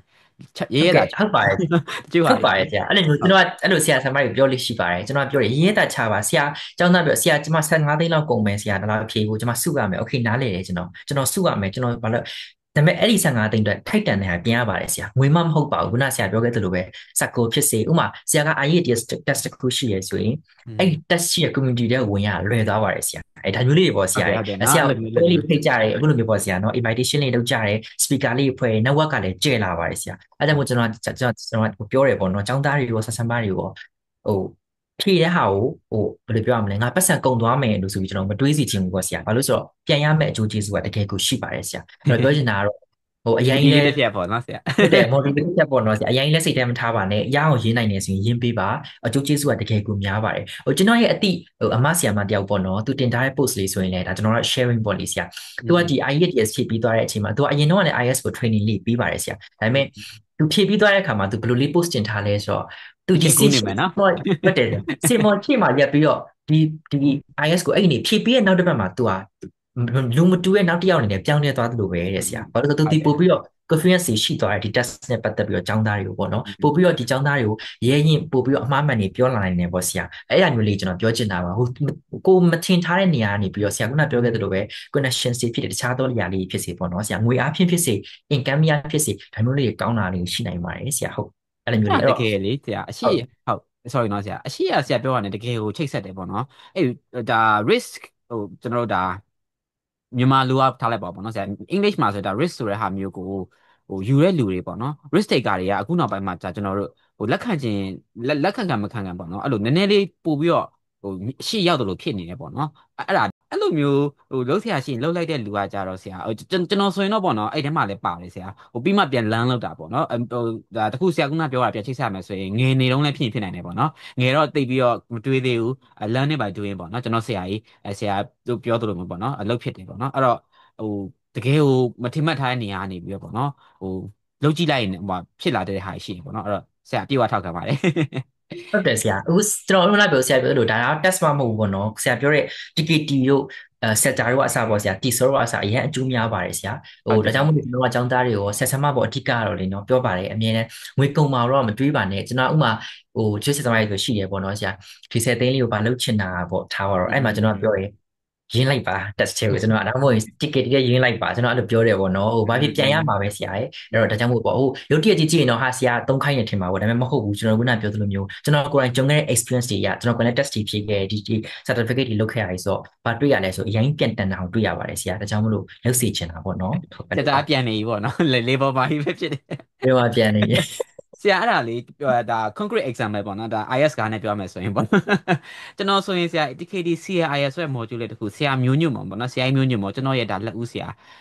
ကျွန်တော်တက်ဖြစ်ခဲ့တယ်ပေါ့နော်ကျွန်တော်အဲ့တန်းထဲမှာဆရာ very dominant ပဲပေါ့နော်ကိုကပဲမိမယ်ကိုကပဲဖြစ်မယ်ပေါ့နော်အဲ့တော့ဆရာကျွန်တော်နည်းနည်းလေးတော့တတိထားမိရယ်အဲ့တော့ကျွန်တော်ဒီမနေ့မှာဒါဒီ podcast လေးမှာပဲပေါ့နော်ကျွန်တော်ဘာမှမဟုတ်သေးတဲ့အချိန်မှာဆရာကိုအဲ့လိုချင်းကပ်တဲ့အခါမှာဆရာလက်ခံတယ်ပေါ့နော်ဒါဆရာရဲ့ကျေးဇူးကြောင့်နောက်ပိုင်းမှာအများကြီးပို့လွယ်ခဲ့တယ်ဆိုဒါဆိုဆရာရဲ့ဘယ်သူမှဒါတွေးဖြစ်မှာမဟုတ်ဘူးဒါတွေလုပ်ဖြစ်မယ်ဒါတွေလုပ်မယ်ပေါ့နော်ဒါကျွန်တော်တို့အတန်းလေးတက်တယ်ဆိုရင်ဟိုဒီ knowledge လေးနဲ့ပေါ့နော်ဆိုတွေးလိုက်မိအောင်ရှိတယ်ဒါပေမဲ့ကျွန်တော်တို့ဒီ IS ကနဲ့ပဲထပ်ပြမယ်ဆိုရင် contributing factors တွေအများကြီးတခြားဟာတွေပေါ့နော်ဖြစ်တတ်တယ်ရှိတတ်တယ်ပေါ့နော်အဲ့တော့ဟိုနည်းနည်းလေးကျွန်တော်တို့ဟိုအုံနောက်ကိုပေါ့နော်အလုပ်လေးပေးပြီးတော့ပေါ့နော်အဲ့လိုဟိုကျွန်တော်တို့ဟိုပို့ပြီးတော့နီးပြူဟာကြားတဲ့ဟာတွေလုပ်လို့ရတယ်ဟုတ်တယ်ပေါ့နော်ပြောမှန်ပါတယ်ဖို့လည်းကောင်းတယ်ပေါ့နော်ဆရာနောက်မို့ဆိုဘောရပြင်းစရာကြီးဆရာနော်ဒီတိုင်းတက်တက်ကြီးဟုတ်ပါတယ်ဆိုရင်လည်းနော်နည်းနည်းအကွေးဟုတ်တယ်ဆရာကောက်လေးနဲ့ ဟိုဘယ်လိုပြောရမလဲကျွန်တော်ကမနေ့ညစာတင်တယ်ပြီးသွားတယ်ကျွန်တော်အဲ့လိုမဟုတ်ပဲねဆရာတယောက်ဖြစ်ခဲ့ရဆိုရင်อืကိုကလည်းมဖြစ်တယ်ဒီဟာနဲ့ပတ်သက်ပြီးတော့ကိုယ်မှာ strong ဖြစ်တဲ့ desire ရှိရဆိုရင်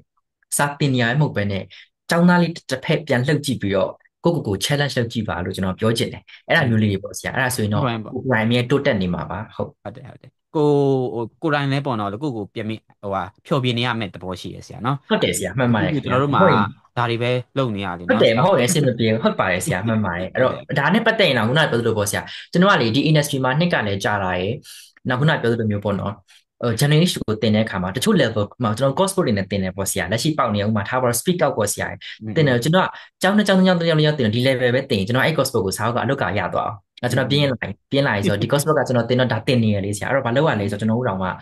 နောက်ကြရင်နောက်အတန်းတချို့အတန်းတွေမှာဆိုရင် course book ပြောင်းလာတာပေါ့ဆရာ speak out တော့မသုံးဒီတစ်ခါတော့ highway သုံးကြမယ်ဒီတစ်ခါတော့ English ပိုင်းသုံးကြမယ်အဲ့ဒါမျိုးလေးနဲ့ပြောင်းလဲသွားရင်ကိုယ့်အတွက်ကိုကျောင်းသားတွေအတွက်ကိုအကျိုးရှိတာပေါ့နော်ဆရာအဲ့လိုလေးပါခင်ဗျာဟုတ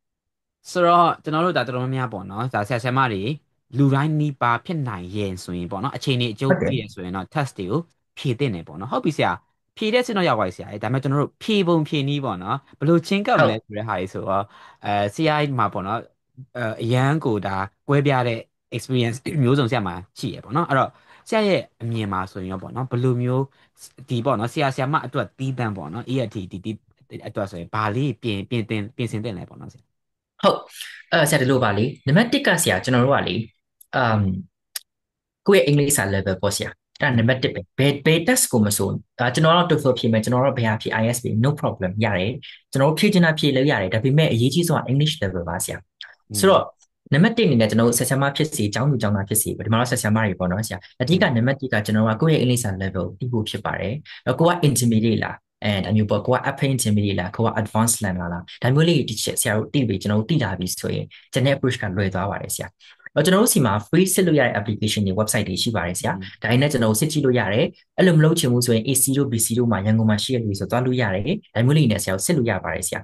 အဲ့ဒါပြီးတဲ့အခါမှာကျွန်တော်တို့ကအဲ့ဒီ level နဲ့ကိုက်ညီတဲ့ estimated score လေးမှတ်လို့ရတယ်ဆရာဥပမာအဖြစ်ကျွန်တော်တို့က upper intermediate တယောက်ရှိတဲ့တယောက်က B2 တယောက်ကပေါ့ဆရာရေ test ကိုကောင်းကောင်းလေးနဲ့ train မယ်ဒါပြီးကျွန်တော်က training လာအောင်မယ်ဆရာtest တစ်ခုဆိုတာဆရာရေငါအင်္ဂလိပ်စာကောင်းတယ်ဝင်ဖြေလိုက်အောင်မှလို့မရပါဘူးဆရာဘယ် test မှလို့မရပါဘူးဆရာဘယ်လောက်ပဲအင်္ဂလိပ်စာကောင်းနေပါစေ test ရဲ့ format ကိုနားမလည်ရင်မေးချင်တာကိုမပေးတတ်ရင်အမှတ်မရပါဘူးဆရာtest ရဲ့ format ကဘယ်လိုသွားလဲဆိုရင်50% ကိုယ့်ရဲ့ English ဖြစ်ပြီးတော့50% practice plus techniques ဖြစ်ပါတယ်ဆရာဒါကြောင့်မို့ကျွန်တော်ဥမာဟာငါကတော့ C1 သမားမလို့ advanced သမားမလို့ဝင်ဖြေလိုက်မယ်တလောက်တန်းရမယ်လို့ကျွန်တော်မှတ်လို့မရဘူးဆရာတကယ်လို့ကိုကအဲ့လိုသာဝင်ဖြေလိုက်မယ်ဆိုရင် text techniques တွေခုနကကျွန်တော်ပြောခဲ့တဲ့ဒီ practice တွေမရှိတဲ့အတွက်အမှတ်လျော့တတ်ပါတယ်ဆရာကျွန်တော်ကဘာလုပ်ရလဲဆိုရင်နံပါတ်2က training ပါဆရာကိုယ့်အကိုဘယ်လောက်ပဲရကျွန်တော်ဆရာဆရာမတွေတချို့ပြောတယ်ကျွန်တော်ကိုယ်တိုင်လည်းအဲ့လိုပဲ training တက်ဖို့လိုရင်တက်ပါကျွန်တော်ဆရာရဲ့နည်းနည်းလေးဟိုနည်းနည်း သူကြားကောင်းတဲ့စကားနဲ့ကျွန်တော်သုံးတာတော့ test preparation ပေါ့ဆရာရယ်เนาะtest preparation လေးတက်ပါ IS ဆိုလည်း IS test ရဲ့ preparation တက်ပါ TOEFL ဆိုလည်း TOEFL ပေါ့ဆရာရယ်ဒါပေမဲ့ကိုကအင်္ဂလိပ်စာကောင်းလို့မတက်ရင်တော့လည်းရပါတယ် self study နဲ့သွားပါပေါ့အဲ့ဆရာနံပါတ်1ကဆရာအင်္ဂလိပ်စာ level ကိုကအရင်သိလိုက်တော့မယ်နံပါတ်2က training လေးဆရာ2လ3လတက်လိုက်အောင်မယ်အဲ့ဒါဆိုရင်တော့ဆရာအတွက် ready ဖြစ်ပြီပေါ့เนาะဒါဆရာဆရာမတယောက် ready ဖြစ်ပြီဒါပေမဲ့ကျွန်တော်ခုနပြောခဲ့သလိုပဲအရေးကြီးဆုံးချက်ကဆရာ realistic ကိုချဖို့ဖြစ်ပါတယ်အဓိကဘယ်လိုဟာမျိုးလဲဆိုရင် IS ကိုပေါ့ဆရာဒါတော့အများသူကအရင်ကြီးဆုံးဖြစ်တဲ့အတွက်ကျွန်တော်တို့ IS ဖြစ်မဲ့ကျွန်တော်တို့ဆရာ band 7လို့ကျင်တာကျွန်တော်လာပြောလို့အများကြီးရှိပါတယ်ဆရာကျွန်တော်ပြောတာကျွန်တော်ရဲ့ school မှာဒါ Cambridgeship ဒီ format မှာဆရာ band 7ဟာ IELTS ပါ advanced ဖြစ်နေပါတယ် C1 ပေါ့ဆရာဆိုတော့ပုံမှန်ကျောင်းသားတယောက်က training တက်ပြီးအောင်လည်းကျွန်တော် C1 ရဖို့ဆိုတာမဖြစ်နိုင်ဘူးပေါ့ဆရာအများစုအတွက်ကเนาะဒါကြောင့်မို့ကျွန်တော်က realistic ကိုလေးချပါတယ်ဒီကနေ့ကိုယ့်ရဲ့အင်္ဂလိပ်စာ level က B2 ဖြစ်နေရပေါ့ဆိုပါတော့ဆရာဒါဆိုရင် B2 သမားတယောက်ကဆရာ5.5ကနေ IS မှာဆိုရင်6.5တိရပါတယ်နော်5.5 6 or 6.5တိ3ခုရနိုင်ပါတယ်ဆရာတစ်ခုပေါ့အဲ့ဒီဆရာရယ်နော်ဆိုတော့ကျွန်တော်ပြောချင်တာအဲ့တော့ B2 သမားတယောက်ကတော့မှကျွန်တော်ကချက်ချင်းတန်းပြီးအမှတ်ကောင်းတစ်ခုကြမှာမဟုတ်ပါဘူးဘာလို့ပါသေးလဲခုနကကျွန်တော်ပြောတဲ့ test training လေးကိုယ့်ရဲ့ level analysis တွေလိုပါသေးရဲ့ဆရာအဲ့တော့ဒါပေမဲ့ B2 သမားတယောက်ကကျွန်တော်6လိုချင်တယ်ဆိုကျွန်တော်ကရနိုင်ပါတယ်ဒါပေမဲ့7ရဖို့အတွက်ကျွန်တော်ရုန်းကန်ရအောင်ရနိုင်ပါတယ်ဆရာဒါမျိုးလေးကျွန်တော်တည်ထားမယ်ဆိုရင်နံပါတ်1ကခုနဆရာကျွန်တော်ပြောတဲ့ကိုယ့်ရဲ့အင်္ဂလိပ်စာ level ပေါ့ဆရာနံပါတ်2ကတော့ training လေးနံပါတ်3ကတော့ realistic goal လေးပေါ့ဆရာငါရဲ့ level နဲ့ဘယ် score ရမလဲโอเคလောက်တော့ရနိုင်တယ်ကိုတက်တိနားလေလူကပြောရင်အဲ့ score တွေကိုကျွန်တော်ကြိုးစားမှာဖြစ်ပါတယ်ဆရာဒါဆိုရင်မေးခွန်းတစ်ခုပါဆရာကိုကတော့ B2 ဖြစ်နေရပေါ့ဆရာလူကျင်တာက 7.5 ပေါ့ဆရာ C1 level ပေါ့ဆရာဒါဆိုရင်ဘယ်လိုလုပ်ရမလဲဆရာမဖြစ်ရတော့ဘူးလားအဲ့လိုမဟုတ်ဘူးဆရာအဲ့ဒါဆိုရင်တော့ကျွန်တော်ကအဲ့ဆရာဆရာမတယောက်က B2 လေးကိုကြည့်အောင်စလုပ်ရပါမယ်ဆရာအဲ့ဒါပြီးရင် C1 လေးကိုလည်းအတန်းလေးတက်တင်တာမျိုးလုပ်ပြီးတော့မှအဲ့နှစ်ခုလုံးလေးတေချာပြင်ပြီးတော့ ready ဖြစ်ပြီဆိုမှ General English မှာ ready ဖြစ်ပြီဆိုမှတစ်ဖက်က test ကိုခုံကူးတင်ပါတယ်ဆရာအဲ့ဒါဆိုရင်တော့သူက automatic ကို7.5ကိုမှန်းလို့လွယ်သွားပါတယ်ဆရာအဲ့လိုမဟုတ်ဘဲနဲ့ B2 သမားတယောက်ကကျွန်တော်တို့သူများရချင်လို့7သူများရလို့7.5အဲ့လိုမျိုးရဖို့အတွက်ကတော့ကျွန်တော်မဖြစ်နိုင်ပါဘူးဆရာခုနကကျွန်တော်ပြောခဲ့သလိုပဲကျွန်တော်မှသွားတဲ့အရင် test တွေအရင် teacher ရဲ့ research တွေရှိပါတယ်ဒါကြောင့်မို့လို့ကျွန်တော်ကဝုန်းဝုန်းနိုင်လို့လုပ်ပေးလို့မရပါဘူးခင်ဗျာအဲ့တော့ခုနဆရာပြောခဲ့တဲ့ဆရာကကျွန်တော်ပြောခဲ့သလိုပဲဘာတွေလိုပါတယ်လဲဆိုရင်ဒါလေးလိုပါတယ်ခင်ဗျာဒါလေးရပါလေးလဲဆိုရင်ကိုယ့် level ကိုသိအောင်လုပ်ပါ training ကိုတက်ရမယ်ဆိုတော့သိထားပါ goal လေးကို realistic ဖြစ်အောင်ချပါ exam format တွေနားလည်အောင်လုပ်ပါကိုယ့်ရဲ့အင်္ဂလိပ်စာ level နဲ့ကိုယ့်ရဲ့ score ကကိုက်နေပြီဆိုတော့ပြဿနာမရှိဘူးအဲ့တဲ့ပုံမြင့်မြင့်လို့ချင်တော့အင်္ဂလိပ်စာကိုဖြည့်ဖို့လိုပါတယ်ဆရာဟုတ်ပထမဒီဆရာပြောတဲ့အဓိက၃ချက်မှာဆိုရင်ပထမတစ်ချက် know your level မှာပေါ့နော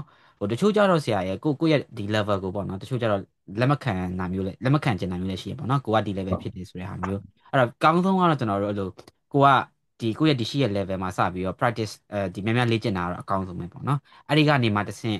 ဆရာကပြောလို့ပဲပေါ့နော်test ဒီlanguage စစ်တာဆိုပေမဲ့သူ့ရဲ့ဒီ exam strategies တွေကိုတည်ထားမှာပေါ့နော် CE ပဲဖြစ်နေဖြစ်နေ IS ပဲဖြစ်နေဖြစ်နေတစ်ခုနဲ့တစ်ခုကမတူဘူးပေါ့နော်ဒါကိုလုပ်ရမယ်ဆိုတော့အပိုင်းနဲ့မှာဒါထည့်ရမယ့်ဟာရှိရပေါ့နော်တချို့ကြတော့လဲဒါဟိုဟိုကျွန်တော်ကိုယ်တိုင်ပေါ့နော်လက်ရှိမှာဒါဖြစ်နေတဲ့ဒါကျွန်တော် dilemma တစ်ခုပေါ့နော်ငါ English စာလိုနေရလားဒါမှမဟုတ်ငါ test တဲ့ဒီ strategies တွေမသိရလားဆိုတာမျိုးပေါ့နော်ကျွန်တော်ထင်တာတစ်ခုကတော့နှစ်ခုလုံးဖြစ်နိုင်တယ်ဒါပေမဲ့ကျွန်တော်ကဒီအောက်အပိုင်း checklist အပိုင်းတွေ practice အပိုင်းတွေမှာတော့ကျွန်တော်ကပို့ပြီးတော့ဟိုထိတွေ့မှုမရှိတော့ပေါ့နော်အဲ့ဒီမှုလေခါကျရင် confidence ပေါ့နော်ယုံကြည်မှုမရှိတာဖြစ်လာတတ်တယ်နောက်ဘာထပ်ဖြစ်နိုင်လဲဆိုတော့ကိုပြန် limiting belief ပေါ့နော်ကိုပြန်ပြီးတော့ငါဒါမဟုတ်ပါဘူးမဟုတ်ပါဘူးဆိုပြီးတော့အဲ့မှာဟုတ်ပါတယ်ကျွန်တော်တို့ထွက်သွားတော့ပေါ့နော်ချော့သွားတော့ပေါ့လမ်းချော့သွားတဲ့ဟာမျိုးဖြစ်တတ်တယ်ပေါ့နော်အဲ့တော့ကျွန်တော်တို့မြန်ဒီမှာတရားရောက်ကအဲ့လိုခံစားမိပေါ့နော်ဟိုကျွန်တော်တို့တခြားလေးပြန်ပြီးတော့ပေါ့နော်ဒီဆရာကခုနလုပ်လို့မျိုးပေါ့နော်reflection practice တွေများများလုပ်တင်တယ်ပေါ့နော်မှန်ပါတယ်ဆရာပြီးတော့ဟုတ်ပါတယ်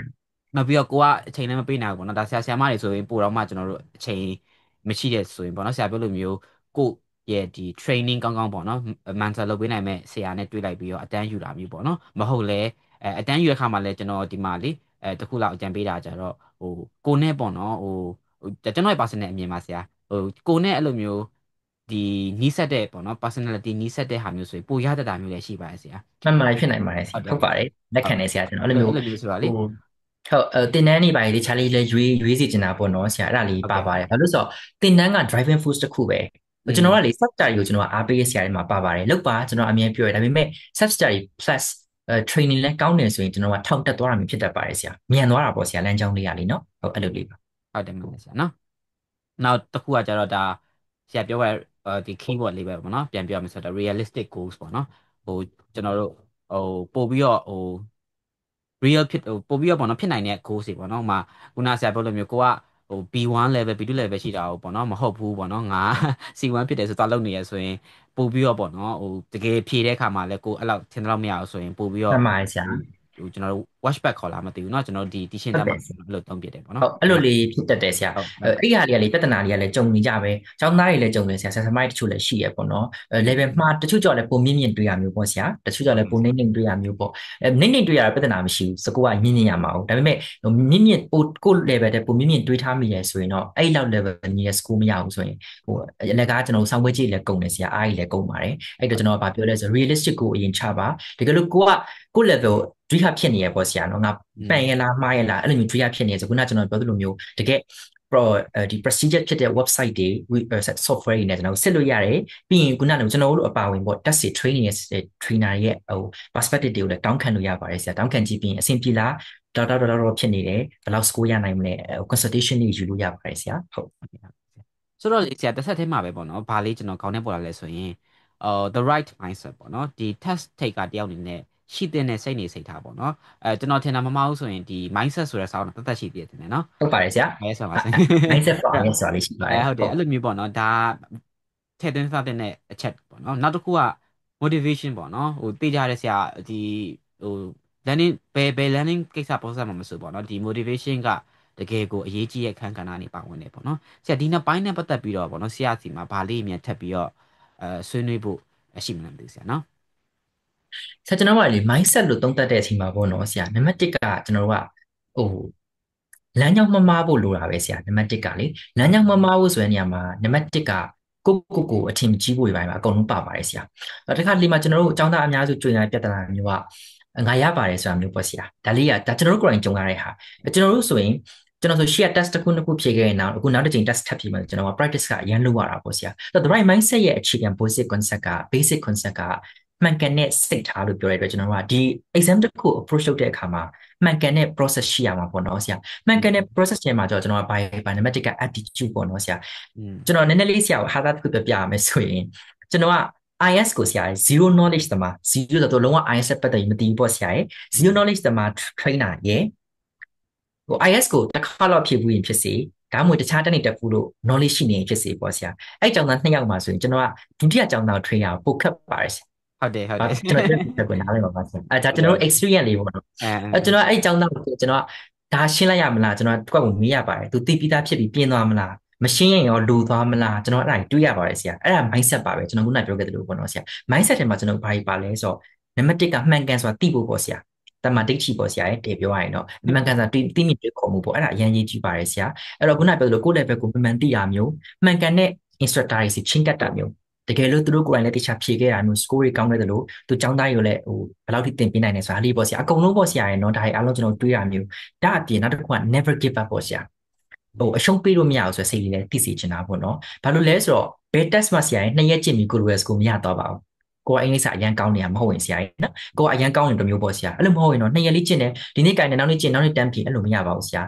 long term process ဖြစ်ပါတယ်အနည်းဆုံး2လဖြစ်ပါတယ်2လအထက်2လခွဲ3လဖြစ်ကောင်းဖြစ်နိုင်ပါတယ်ဒါလေးကတော့ mindset နဲ့ပတ်သက်ပြီးသိစေချင်တာပါစလုပ်ကြရဆရာဘယ်လိုမှတ်ထားရမလဲဆိုတာ long term investment ဆရာပတ်စံပေးကိုပေးရမယ်ပြင်ရမယ်တေချာပြင်ရမယ်အဲ့လိုမျိုးလေးပါခင်ဗျာနံပါတ်2ကတော့ဆရာကပြော motivation ပေါ့ကျွန်တော်တို့ဘယ်လိုတွေးခိုင်းလဲဆိုရင်အမှတ်ရလာရင်ပြောမှာပဲကိုလိုချင်တဲ့အမှတ်ရရင်ပြောမှာဆရာဆရာမတယောက်ဆိုပူရန်ကောင်းတည်ရဲ့အမှတ်မရလာရင်စာပို့တင်လို့ရတယ်လीနော်ဒါတဲ့ပြောတာဆရာကိုချင်းချင်းနေအဲ့တော့အဲ့ဒါမျိုးကြောင့်ပို့ကောင်းအဲ့ကြောင့်ကျွန်တော်က motivation ဒီနောက်ဆုံးကဘယ်လိုဖြစ်လာမလဲပေါ့ဒီ score ထွက်လို့ဘယ်လိုဖြစ်လာမလဲဆိုတာဒီအကောင်းဆုံး motivation ပဲတချို့ကျတော့ဆရာဆရာမမဟုတ်ပဲねဥမာចောင်းသွားတက်ချင်ကိုကျတော့ကျွန်တော်ဘယ်လိုတွေးခိုင်းရလဲဆိုတော့ဒါလေးပြီးသွားတာနဲ့ကျွန်တော်တို့လူချင်းတဲ့ចောင်းသွားလို့ရနေပြီကျန်တာပြည့်နေပြီဒီကနေ့စာပဲလို့ရဆရာဒီ score လေးတစ်ခုပဲလို့ဟုတ်တယ်မလားဒါလေးရရင်ကျွန်တော်ចောင်းသားဖြစ်ပြီ for example အဲ့ဒါမျိုးဆိုရင်တော့အဲ့ဒီဟာလေးကိုမြင်အောင်ထပ်ထပ်ပြောပြရတယ်ကျွန်တော်တို့ဒီကတောင်အဲ့ကျွန်တော်တစ်ခုလေးပြပြချင်သေးရဲ့ဆရာကျွန်တော်တို့လေ general English နဲ့ကျွန်တော်နှစ်ခုလုံးတင်တာအောင်မတူလားလေဆရာကျွန်တော်ကចောင်းသားကိုလေ motivator ပါလုပ်ပေးရတယ်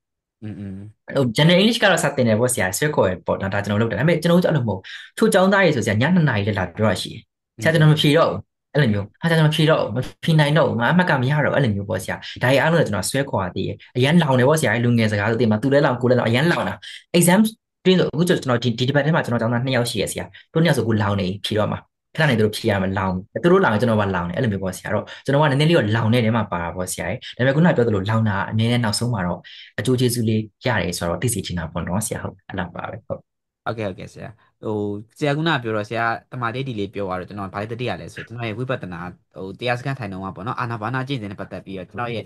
ဒီတရားဟောဆရာပေါ့နော်ဒီတရားကျွန်တော်တို့ပြပြီးရဆရာပြောတဲ့အားလေးပေါ့နော်ဘာရှိလဲဆိုရင်ဒီသူတို့ဆရာဆရာပြောလို့ပဲပေါ့နော်တချို့ကြတော့ဆရာရဲ့တချို့အန်နီးတွေကကြတော့ဆရာဘယ်လိုလဲဆိုရင်သူတို့ကဟိုကလည်းထိုင်မှုတယ်ကျွန်တော်တို့ဒါမိုးကုတ်ဝိပဿနာဆိုလည်းထိုင်မှုတယ်ပေါ့နော်မဟာစီရတယ်အဲ့တော့အဲ့လိုဆရာပြောလို့မျိုးပေါ့နော်တယ်ဟုတ်တယ်လိုနဲ့တကယ်ကြတော့လဲမဟုတ်နေရမျိုးရှိတယ်ပေါ့နော်အဲ့ဒါမျိုးကပို့ပြီးတော့ကျွန်တော်ကအဲ့တော့ရောက်သွားတာကြာတာတရားစခန်းမှာကျွန်တော်ရောက်သွားတော့ဆိုရင်ကျွန်တော်လုံးဝ0ကရောက်သွားတာဆရာအဲ့တော့ကျွန်တော်တို့ကပို့ပြီးတော့လေလောက်ရတာကိုင်ရတာပို့ပြီးတော့လွယ်တယ်ပေါ့နော်အဲ့လိုမျိုးတိတ်ပြီးတော့လဲအတွေ့တွေများမနေဘူးနော်သူတို့ကကြတော့ဟိုလိုမှဒီလိုမှဟာအဆင်ပြေလောက်ဘူးထင်တယ်ဒါမျိုးတွေရဖြစ်တယ်လေပေါ့နော်ဆိုတော့ဆရာပြောတဲ့ဟာမှလည်းဒါအဲ့မှာဘာအရေးကြီးသွားရလဲဆိုဒါဆရာမရဲ့ experience ကအရင်ရေးကြည့်တယ်နော်ဒီเจ้าသားကိုဘယ်လိုကင်တွဲရမလဲဒီเจ้าသားကိုထိရောက်တယ်ဟုတ်တယ်ဆရာကျွန်တော် methodology ဆိုတဲ့ဟာတွေကအမှပါလာပြီပေါ့နော် CPD အဲ့တော့ဒီမှာကျုံလုံးlanguage နဲ့ပတ်သက်ပြီးပြောနေပေမဲ့လည်းCPD ဆိုတဲ့ကိစ္စကလည်းဒါလိုအပ်တာပဲလေနော်ကျွန်တော်တို့ဒါကိုကအဲမျိုးစုံကြုံတိုင်းနိုင်ပေါ့နော်အဲ့ဒါကိုကျွန်တော်တို့က go with the flow ရမယ်ပုံကိစ္စပေါ့နော် flow ကတော့ကြမ်းနေတယ် go with the flow တော့လုပ်ရမယ်ပေါ့နော်နောက်တစ်ခုကဆရာ myth တွေပေါ့နော်ဒီ test တွေနဲ့ပတ်သက်ပြီးတော့ဒါလူတွေမှားနေကြတဲ့ဟာတွေလည်းရှိမှာပေါ့နော်ဆိုတော့အဲ့ဒီဟာတွေရောဆရာဘယ်ဟာလေးရပေါ့နော်အဲ့လိုမျိုးတော်တော်များများပေါ့နော်အထင်တွေမှားနေကြမျိုးရှိလဲဆရာဒီ test တွေနဲ့ပတ်သက်ပြီးတော့อืมနံပါတ်1ကဆရာ miss နဲ့ဒါနဲ့ပတ်သက်ပြီးတော့ပေါ့နော်နံပါတ်1ကအထင်မှားတဲ့ဟာတစ်ခုကခုနမေကွန်ပဲပြန်ရမယ်ဆိုရင်လူတိုင်းဘန်းဆဲမရနိုင်နေဆိုရင်မေကွန်ပေါ့အဖြေပေါ့ဆရာအဲ့ဒါလေးက myth ပဲတကယ်ကဘာလို့လဲဆိုတော့ဒါလေးလည်းကျွန်တော်နည်းနည်းပြပြခြင်းတယ်ကျွန်တော်တို့ကိုယ်တိုင်ចောင်းသားတွေ achievement တွေကို announce လုပ်တဲ့အခါမှာဘန်းမြင့်တဲ့ចောင်းသားတွေကို announce လုပ်ပြီးရှိရပေါ့ဆရာចောင်းနေလည်းအဲ့လိုပဲဆရာနော်ကျွန်တော်တို့ပါဝင်ပေါ့အဲ့တော့ဒါကြောင့်မို့လို့ကျွန်တော်ဒီမှာသိစေချင်တာကတော့ဟိုလူတိုင်းအဲ့လောက်မရနိုင်ဘူးဒါမရနိုင်တာကလည်းနားလေလက်ခံထားတဲ့အမှန်တရားဖြစ်တယ်ဆရာအဲ့တော့လူတိုင်းရနေလို့ငါလည်းရမယ်ဆိုစေမလိုပါဘူးဆရာကျောင်းနေရတချို့ကျောင်းနေရ bachelor ဆိုရင်ဆရာ band 6လောက်ပဲတောင်းတာမျိုး IELTS ဆိုရင် for example ပေါ့နော်ဆရာအဲ့တော့master လောက်ကျမှတချို့ကျောင်းအကြီးတွေမှာ7လောက်တောင်းနိုင်မျိုးဆရာတချို့7အောင်တောင်းမအောင်ဆရာ master ကိုလေပြောချင်တာအဲ့လိုကြီးမလိုပါဘူးဆရာအဲ့တော့ myth ကိုကျွန်တော်ဒီမှာဘာသိစေချင်တာလဲဆိုတော့လူတိုင်းရမှာမဟုတ်သလိုမရတာဟာလည်းဘာမှမဖြစ်ဘူးဆိုတော့ကျွန်တော်သိစေချင်တာ it is very ဘ fine ဝပါမှာအခြားအများကြီးလုပ်ဆရာရှိသေးတယ်ဟုတ်တယ်ဆရာအများကြီးရှိသေးတယ်ဒီဟာနဲ့ပတ်သက်ပြီးအရင်စိတ်ထဲမှာ serious ဖြစ်နေကြမလို့ဘူးဆရာကျွန်တော်ခုနပြောခဲ့သလိုပဲဘယ်လိုဖြစ်လဲကိုကြောင်းတက်ဖို့လုံလောက်တဲ့ score ရရင်လုံလောက်ပြီပေါ့ဆရာမတယောက်ဆိုလည်းအဲ့လိုပဲကိုယ်လုံလောက်တဲ့ကိုယ် confidence ရှိမဲ့အင်္ဂလိပ်စာလောက်ဖြေနိုင်လုံလောက်ပြီဆရာ it's fine ကျွန်တော်ခုနပြောရလေးဆရာ TKT ကိုတချို့ B1 နဲ့လက်ခံကြရင်အများကြီးရှိပါတယ်ဆရာဒါဆိုလို့ရှိရင်ဆရာမတယောက်က B2 လောက်ရရင်ကိုအဆင်ပြေတဲ့သဘောလို့ပြောလို့ရတာပေါ့ဆရာဒါပေမဲ့မှတ်ပါတယ် C1 ရရင်ပိုကောင်းတာပေါ့ဆရာဟာ C2 ဆိုတော့အကောင်းဆုံးပေါ့ဆရာဒါပေမဲ့ခုနပြောသလိုမျိုးအဲ့လောက်ကြီးလဲလူဟဲမလုံးနေပါဘူးဆရာပေါ့ပါလီပဲခုနပြောခဲ့သလိုတွားလို့ရတယ်အဲ့ဒါနံပါတ်1ပေါ့နော်ဆရာနံပါတ်2ကကြတော့ IELTS preparation only က band score တက်မယ်ဆိုတာမျိုးပေါ့ဆရာကျွန်တော်ခုနလည်းပြောခဲ့ပြီးသား preparation ကိုဘယ်လောက်ကောင်းတဲ့ဆရာတက်တဲ့ကို level အလောက်မလို့ရင်ဆရာမရနိုင်ပါဘူးခုနကျွန်တော်ပြောခဲ့သလိုပဲ intermediate တမတယောက်ဟာ preparation အကောင်းဆုံးစီမှာတက်ကမ္ဘာအကောင်းဆုံးမှာတက်ဆရာဒါပေမဲ့ band 7.5ရဖို့အတွက်အရင်ရုံးရပါတယ်ဆရာဘာလို့ဆိုတော့ तू က intermediate တမမို့လို့ပါ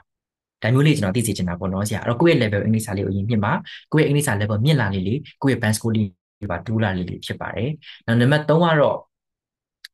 ့ဘယ်လိုပြောရမလဲဒါလည်း myth တော့မဟုတ်ဘူးတော့ကျွန်တော်ထင်တယ်ပေါ့နော်မလိုပါဘူးမဖြေတော့ပါဘူးတင်မာလည်းမဟုတ်ပဲနဲ့ဆိုတာလေးပေါ့ဆရာအဲ့ဒါလေးကိုလည်းကျွန်တော်နည်းနည်းပြောပြချင်တယ်အဲ့လိုတော့မတွေးပါနဲ့ပေါ့နော်ဆရာဘာလို့လဲကျွန်တော်ပြောပြမယ်နော်ဥပမာ writing ပေါ့ဆရာ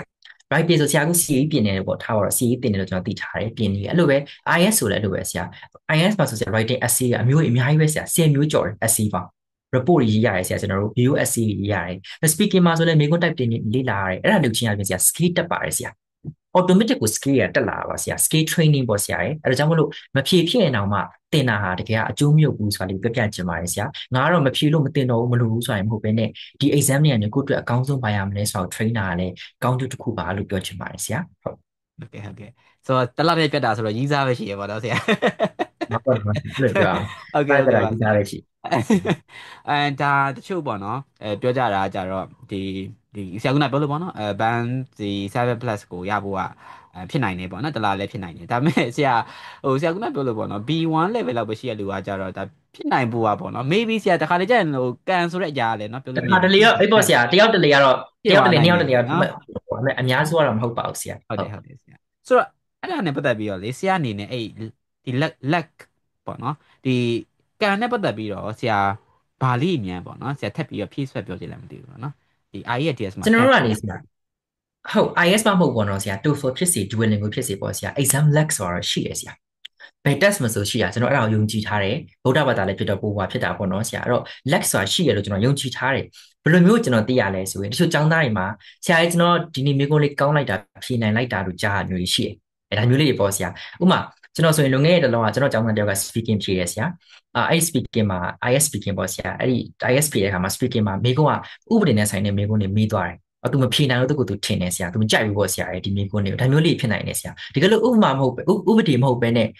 စာအုပ်တွေကြောင်းလူတွေကြောင်းဆိုသူဒီထက်ပိုဖြေကောင်းဖြေနိုင်မယ်ပေါ့ဆရာသူအဲ့လိုထင်ပါတယ်အဲ့တော့ဒါကြောင့်မို့ကျွန်တော်ကပြောတာရှိတာကတော့ဖျားရှိကိုပေါ့ဒါတော့ကျွန်တော်ကျောင်းသားကြီးစတာပေါ့ exam တိုင်းရင်ဖျားရှိကိုမြတ်တာပို့လာမျိုးလေးကျွန်တော်စပါတယ်အဲ့တော့ဆရာမင်းရဲ့မိကုန်းပြန်ဖြေရရင် lag ကိုလည်းကျွန်တော် lag စီတစ်စိတ်တစ်ပိုင်းထိပါတယ်လို့ကျွန်တော်ယူဆတယ်ဒါပေမဲ့ဆရာ exam တွေဟာတကယ်ကတော့ကိုယ့်ရဲ့ score ကိုအတိအကျမဟုတ်ရင်တော့ဆရာ IS ဆိုရင် 0.5 လောက်ပေါ့ဆရာTOEFL ဆိုလဲ9မှတ်3 5မှတ်အဲ့လောက်ထက်ပို့ပြီးတော့အများကြီးကိုမထိခိုက်ပါဘူးဆရာသူတို့ဒီတကယ်ကြီးကို research ကောင်းကောင်းနဲ့ research rate ကောင်းကောင်းနဲ့တေချာလုပ်ထားတဲ့ test တွေဖြစ်တဲ့အတွက်ဥပမာဆရာရဲ့ကျွန်တော် exam မင်းကုန်းပို့လွယ်ကျွန်တော် band 8ရမှာအခုတော့ကျွန်တော် band 6ပဲရသွားတယ်ဆိုတော့မရှိပါဘူးဆရာမဖြစ်နိုင်ပါဘူးဆရာတကယ်လို့သူတကယ် band 8ရနိုင်မယ့်ရည်ချင်းရှိတယ်မင်းကုန်းကြောင့်မရဘူးဆိုရင်တော့မှသူဒီ maybe 7.5တော့ရကောင်းရအောင်ပါဆရာပြောချင်တာလीเนาะဆရာပြောချင်တာအဲ့တော့အဲ့လိုမျိုးလေးတော့ပဲကွာတယ်ကျန်တော့အထူးကြိုင်မရှိပါဘူးဒါပေမဲ့မှတ်ပါတယ် exam lag ရှင်တော့ပို့ပြီးတော့နည်းနည်းလေးပို့ပြီးတော့ဖြေရကောင်းဖြေရနိုင်တယ်ဒါပေမဲ့ဆရာကျွန်တော်ခုနပြောခဲ့သလိုပဲ exam lag မကောင်းခဲ့ရင်တော့မှကိုယ့်ရည်ချင်းကောင်းနေသေးအကုန်လုံးကောက်ဖြစ်နေသေးအမှတ်ကောင်းနေအောင်ပါဆရာဟုတ်ဟိုဟာဆရာပြောတာဗာလေးတတိယစီလဲဆိုရင်ကြတော့ဒီဟိုgrade ကျွန်တော်တို့ဒီမှာပေါ့နော် setter မှာဆိုရင် grade A နဲ့ grade B တို့ပါရှိမှာပေါ့ဟုတ်တယ်အဲ့တော့ဆရာဟုတ်ဟို grade B ဆိုတာလဲဒါ grade B အတွက်တစ်ခုပေါ့နော် grade A ဆိုတာ grade အတွက်တစ်ခုအဲ့တော့ဟိုဆရာပြောလို့ဘာပြန်ကောက်ချက်ချမလဲဆိုရင်ကြတော့ရှိတယ်ဟိုအများကြီးกว่าရင်တော့မှဆရာ lag ဆိုတဲ့ဟာကျွန်တော်တို့ဒါဟို100မှာဆိုရင်30ပေါ့နော်30 40 40ဒါလောက်ပေါ့ဆရာအရင်မဟုတ်ပါဘူး40 ဟုတ်30ပေါ့နော်အဲ့လိုမျိုးနည်းနည်းလေးกว่าရင်တော့မှကိုကတော့ဟိုကို့ချီမှာဟို scale ရှိထားပြီဆိုရင်တော့ပေါ့နော်ဥမာကျွန်တော်တို့ထားလိုက်ပါတော့အဲ့ရမဲ့လူက7.5 7လောက်ဖြစ်တာဒါအလွန်ဆုံးလို့တော့ပြောလို့ရတယ်ဆိုတော့ဟာမျိုးဆရာပြောချင်တာဖြစ်မယ်တင်ပါတယ်နော်ဟိုဟုတ်တယ်ဆအဲ့မှာမှရာဟုတ်တယ်အဲ့မှာမှဒါပို့ပြီးတော့ပေါ့နော်ဟိုကိုက exam lag ပေါ့နော်ဆရာပြောတဲ့စကားလေးနဲ့ပြန်သုံးသပ်မယ်ဆိုရင်အဲ့ဒါလေးပါထည့်လိုက်မယ်ဆိုရင်တော့ဒါ AC ဖြေရမှာပေါ့နော်အမှကျွန်တော်ဆိုရင်ဟုတ်ဆရာဘယ်အကြောင်းနေမကျွန်တော်ဆိုရင်ဒါ psychology လို့ပါလို့ဆိုရင်ကျွန်တော်ဒီအကြောင်းတွေပါကျွန်တော်အရန်ကြိုက်တယ်ပေါ့နော်အဲ့ဒါဆိုကျွန်တော်အရန်ပြောနိုင်မှာဒါပေမဲ့ကျွန်တော် academic ပေါ့နော်ကျွန်တော်ဒီအဲ့ဟာတွေနဲ့ပတ်သက်ကျွန်တော်တိတ်ပြီးလေ့လာအောင်ကျွန်တော်ကအဲ့လိုပြောချင်တာဆရာဟုတ်ပါတယ်ဆရာအဲ့လိုမျိုးခုမိကုန်းနေဆိုဟိုတလောကလည်း writing မိကုန်းတစ်ခုဆိုရင်ဆရာသူကဒီစစ်တပ်မှာဒီအမျိုးသမီးတွေတာဝန်ထမ်းဆောင်တဲ့ပတ်သက်တဲ့ essay တစ်ခုရေးခိုင်းခဲ့တာဆရာအဲ့လိုမျိုးမိကုန်းတွေကြောင့်တချို့ကျောင်းသားတွေကြောင့်ရုတ်တရက်လက်တွန့်တာပေါ့ဆရာအဲ့လိုပဲ speak မှာဆိုတဲ့လွန်ခဲ့တဲ့တစ်ပတ်ကမှဖြစ်ရကျွန်တော်ကျောင်းသားတယောက်ဆိုလို့ရှိရင်ဝင်ငွေနဲ့ပတ်သက်တဲ့အခွန်နဲ့ပတ်သက်တာမေးရဆရာဒါမျိုးပတ်3မှာပေါ့အဲ့တော့အဲ့လိုမျိုးလေးကျတော့ရုတ်တရက်ကြီးကျတော့ငါဒီမိကုန်းမရပဲဟိုမိကုန်းလေးဆိုရင်ငါပို့ဖြေနိုင်မှာဆိုတော့ဖြစ်နိုင်တယ်ဆရာဟုတ်တယ်ဖြစ်နိုင်တယ်ဒါကြောင့်မို့ကျွန်တော်အရင်ရောကျွန်တော်ဒါပေမဲ့တခုကျွန်တော်ခုနပြောသလိုပေါ့ဆရာအရင်တော့ speaking ပြည့်တော့ overall နဲ့4ခုလုံးပေးရလေဆရာရဲ့အဲ့တော့ဘယ်လောက်ဒီများကန်ဆိုးနိုင်မလဲပေါ့ reading listening writing speaking မှာ4ခုလုံးကန်ဆိုးမလားအဲဒါမျိုးကျွန်တော်တွေးရသေးရပေါ့ဆရာရဲ့အဲ့တော့အကန်ရန်ဆိုလို့ reading မှာဆိုရင်တော့ကျန်တဲ့ဟာလေးတွေကပုံမှန်တိုင်းဆိုရင်ဆရာကိုကဲအောင်မှာပဲ3ခုကမဟုတ်ဘူး writing မှာသွားဆိုရဆိုရင်ကျန်တာကဲအောင်မှာအဲ့တော့ခုအရေးချင်းရှိသေးတော့အရင်တော့ကျွန်တော် exam lag ကတော့ influence ဖြစ်မယ်လို့မထင်ဘူးဒါပေမဲ့ still level တစ်ခုလောက်ထိဖြစ်ကောင်းဖြစ်မှာပါညာပြီးတော့ဒါကျွန်တော်ဆရာတွေအမြင်နဲ့ပြောလို့ပေါ့နော် language ကိုဆက်တာပေါ့နော်အဲ့တော့ဟုတ်ပါတယ်ဆရာတော့ပဲဟို topic တွေလာနေပေါ့နော်ကို့မှာဘယ်လိုဖြေရမလဲဆိုတဲ့စနစ်ကကောက်ကောက်နာနာလေ့ကျင့်ထားမယ်ဆိုရင်ဟုတ်တယ်ဆရာမှန်ပါတယ်ဟုတ်နော်ဖြစ်နိုင်ပါမင်းကမချဖြစ်မှာစ်ဘူးဘာနော်ဘာလဲထားလိုက်ပါတော့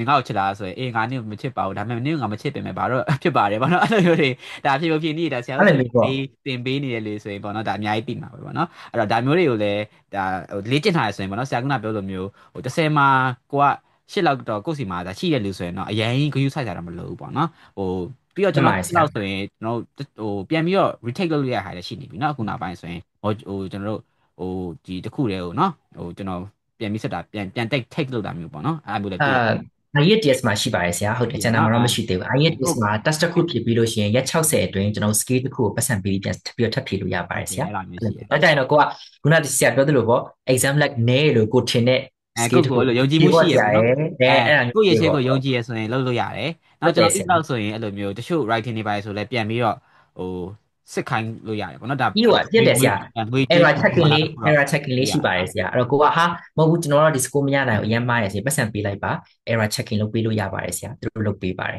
အဲ့လိုမျိုးလေးပေါ့နော်ဆရာအဲ့တော့အရင်လက်လေးစိတ်ထဲမထားစရာမလိုပါဘူးဘာလို့ဆိုတော့ကျွန်တော်တို့မှာတခြားလမ်းတွေရှိပါသေးတယ်နောက်ဆုံးဆရာကိုကျွန်တော်ပြပြမယ်ဗျာနောက်ဆုံးဒါကတော့နောက်ဆုံးမသက်လေး